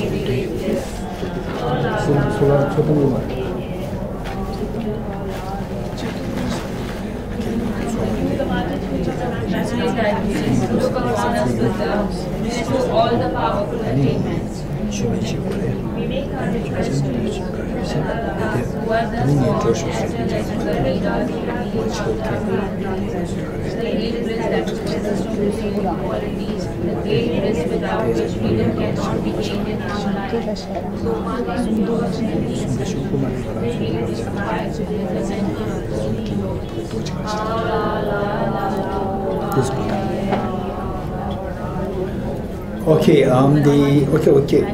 Okay, just wait. So meanwhile, the song offering that you got, seems like Tibet House has been so intellectually driven all these many years. No song offering done. It's very they're unprofessional. Okay, ideally speaking, the people, you open your song offering, and then you eat just the first part of this. You take that as a form of blessing, blessing of compassion. Nothing to do with religion. It's just a blessing of compassion. Then you eat something, and then from what is left, you can offer some to the local spirits. Offer after eating the first part.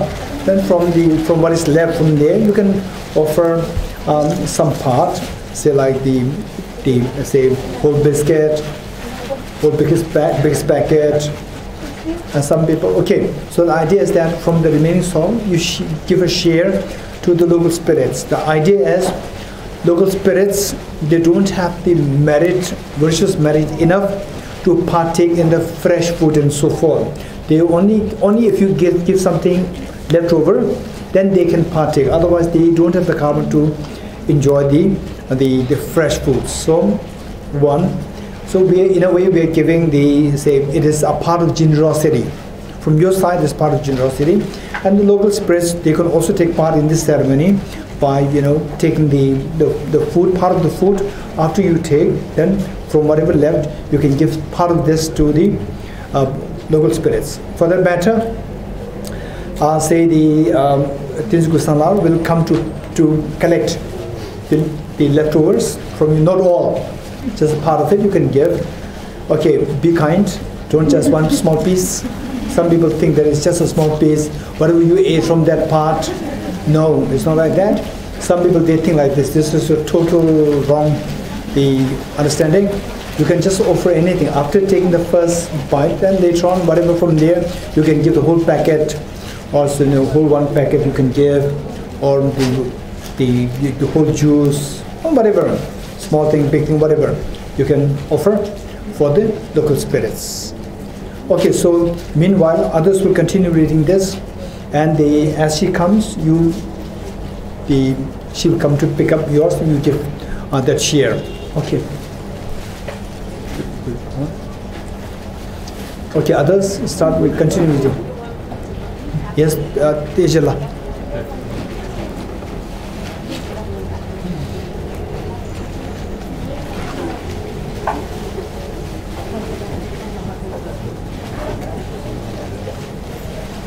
So page 236, we'll start from the top. Though one endures many asceticisms, the great bliss abides within the center of the Supreme Lotus. La la la ho, ai Ara le ho. You, the multitudes of immaculate Dakinis, look upon us with this love. Bestow all the powerful attainments, whom we make a request to you, the Tathagatas who are thus gone, as well as to the Vedas, Yoginis, Dakas and Dakinis, just as the lotus born out of the mud, great bliss, though born out of desires, unsullied by this false, O Supreme Yoginis, by the bliss of your lotus, may the bones of samsara be quickly untied. La la la la la ho, ai ara le ho. You, the multitudes of immaculate Dakinis, look upon us with love, bestow all the powerful attainments, whom we make a request to you, the Tathagatas who are thus gone, as well as to the Vedas, Yoginis, Dakas and Dakinis, like a swarm of bees drawing forth the nectar of flowers, may be likewise be satiated by the captivating nectar of the Mantra Lotus, Mechu Lotus, possessing 6 qualities.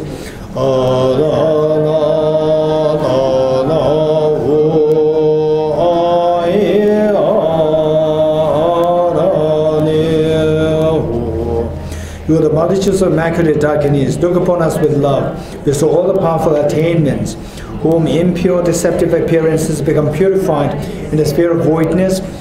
This magnificent nectar, created out of pristine awareness, all becomes a vast ocean of all desired things. Om Ahom, Om Ahom, Om Ahom.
Lighted with the incense.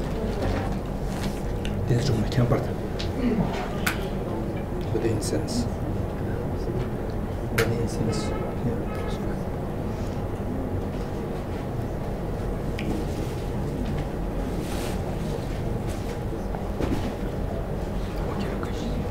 Here, please.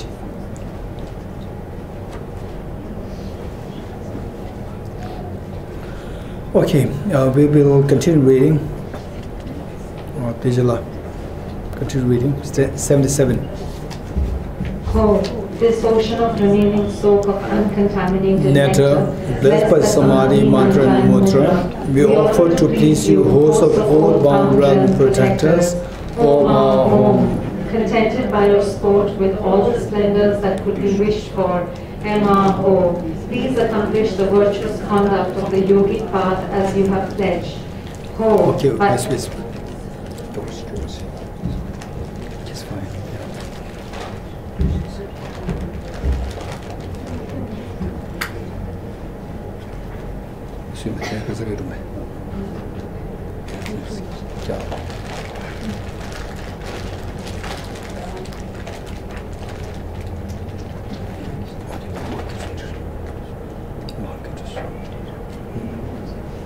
Okay. Oh, by offering this ocean of remaining soul To the guests who are left together with their entourage, may the precious teachings proliferate. May the upholders of the teachings, the offering patrons together with their entourage, and especially the yogis, all gain freedom from sickness, long life, fame, good fortune, and abundant wealth of which to form. Okay, so one clarification here is that so we made the offering to the local spirits. Local spirits by no means they are enlightened beings. So because they are not enlightened beings, they cannot really bestow us enlightenment, wisdom of emptiness, bodhicitta, and so forth. They don't have that capacity. So they have their own capacity in terms of, say, the sending the rain on time for the harvest, for the crops, and then say the weather-wise, and then for that the illnesses can be avoided. So whatever in the capacity, can be of some help to us, this is what we are requesting them to render us the help, but we are not seeking them as a refuge because they don't have that capacity to be there as ordinary as what we are.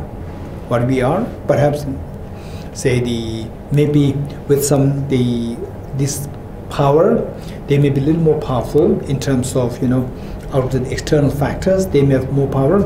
Otherwise, they are as ordinary as we are. So, in whatever capacity they can be of some help to us. This is what we are requesting, like fame, good crops, and so forth. This is what they can do. We are not asking for them to give us the wisdom of emptiness, bodhicitta, and so forth. Okay, continue.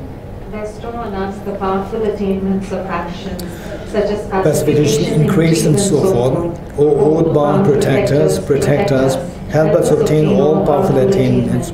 Make us meet no untimely deaths, sickness, demons, or interfering spirits.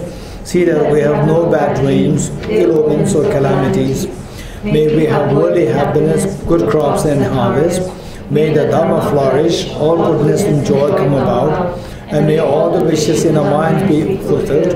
And by the force of this bountiful giving, may I become a self-evolved Buddha for the sake of all sentient beings. And by this gesture of generosity, may I liberate the multitudes of beings who were by the Buddhas of the past. Okay, so we will now do the end direction prayer. Page 278. Page 278. Okay, so with this we finished the Ceremony of Remembrance on the occasion of the Gandhi Jayanti, and then the Bodhicitta Day soul offering, and so all in conjunction they combine together in order to remember. It's the remembrance of His Holiness the Dalai Lama having offered the Buddha statue to the government and the people of India as a gesture of gratitude. So which I hope most of you have actually been there to Buddha Jayanti Park.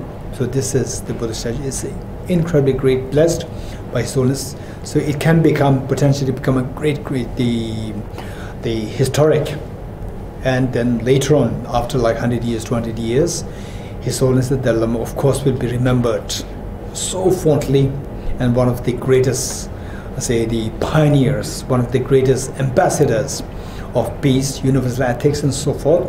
So therefore, this is something very special. And then when we pray, when we say include ourselves as a part of this, automatically we are going to be connected with His Holiness and with this great remembrance. Okay, so with this mind, say, let us dedicate, because today what we did is something so great for ourselves and for everyone, India, Indian people, for the world. And let us pray that His Holiness the Dalai Lama, the true source of joy and happiness on this earth, that he lives long and that his wishes be fulfilled spontaneously.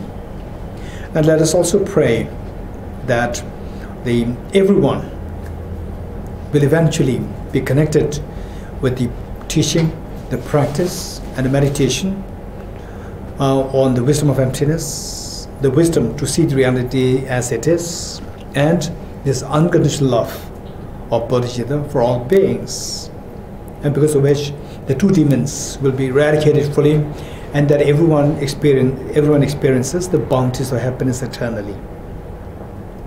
May the teaching, may the practice of the two Bodhicittas flourish in the minds of all Jivan sentient beings in 3 times and in all directions in space. With that in mind, let us read the prayers, page 278. In the land encircled by snow mountains, you are the source of all happiness and good. All powerful cherish the Tenzin Gyatso, please remain until samsara ends. Just as the brave Manjushri and Samadabhadra too realize things as they are, also I dedicate all these merits in the best way that I may follow their perfect example. I dedicate all these roots of virtue with the dedication praise as the best by the victorious ones thus gone of the 3 times, so that I might perform the noble Bodhisattva's deeds. May the Supreme Bodhicitta that has not arisen arise and grow, and may that which is arisen not diminish but increase forevermore. Chanjo semjo rembo che magye panam ge gyoro che gyaba nyamba me ba ya kone kondo pe sho. As long as space remains, as long as sentient beings remain, until then may I too remain to dispel the miseries of the world. Due to the merits of these virtuous actions, may I quickly attain the state of a Guru Buddha and lead all beings without exception into that enlightened state. I dedicate the merit thus gathered towards the realization of the deeds and the prayers of all the Buddhas and Bodhisattvas of the 3 times, and to the upholding of the Dharma and teaching of realization. May I in all life, through the force of this merit, never separate from the 4 wheels of the Mahana vehicle, and accomplish all the stages of the path, renunciation, Bodhicitta, perfectly in the 2 stages. With the wish to free all beings, I shall always go for refuge to the Buddha, Dharma, and the Sangha, until I reach full enlightenment. Inspired by wisdom and compassion, today in the Buddha's presence, I generate the mind of full awakening for the benefit of all sentient beings. I go for refuge to the Triple Gem. I confess the negativities individually. I rejoice in the virtues of all the beings. I hold the precious Buddha in my heart.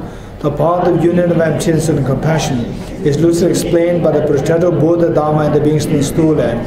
You are the lotus of the Tenzin Gyatso. We supplicate you that your wishes are fulfilled spontaneously. May the operations of evil thoughts and deeds of the negative forces of humans or non-humans who help our merits through perverted prayers against the teachings of the Buddhas be totally vanquished through the path of the truth of the 3 jewels. In all my lives, never separated from perfect gurus, may enjoy the magnificent Dharma by completing the scope. May I quickly attain the state of Vajradhara. Throughout my future lifetimes, may I always be guided by the Manjushri and be able to uphold the Dharma in general and the teachings of dependent origination in particular, even in the course of my life.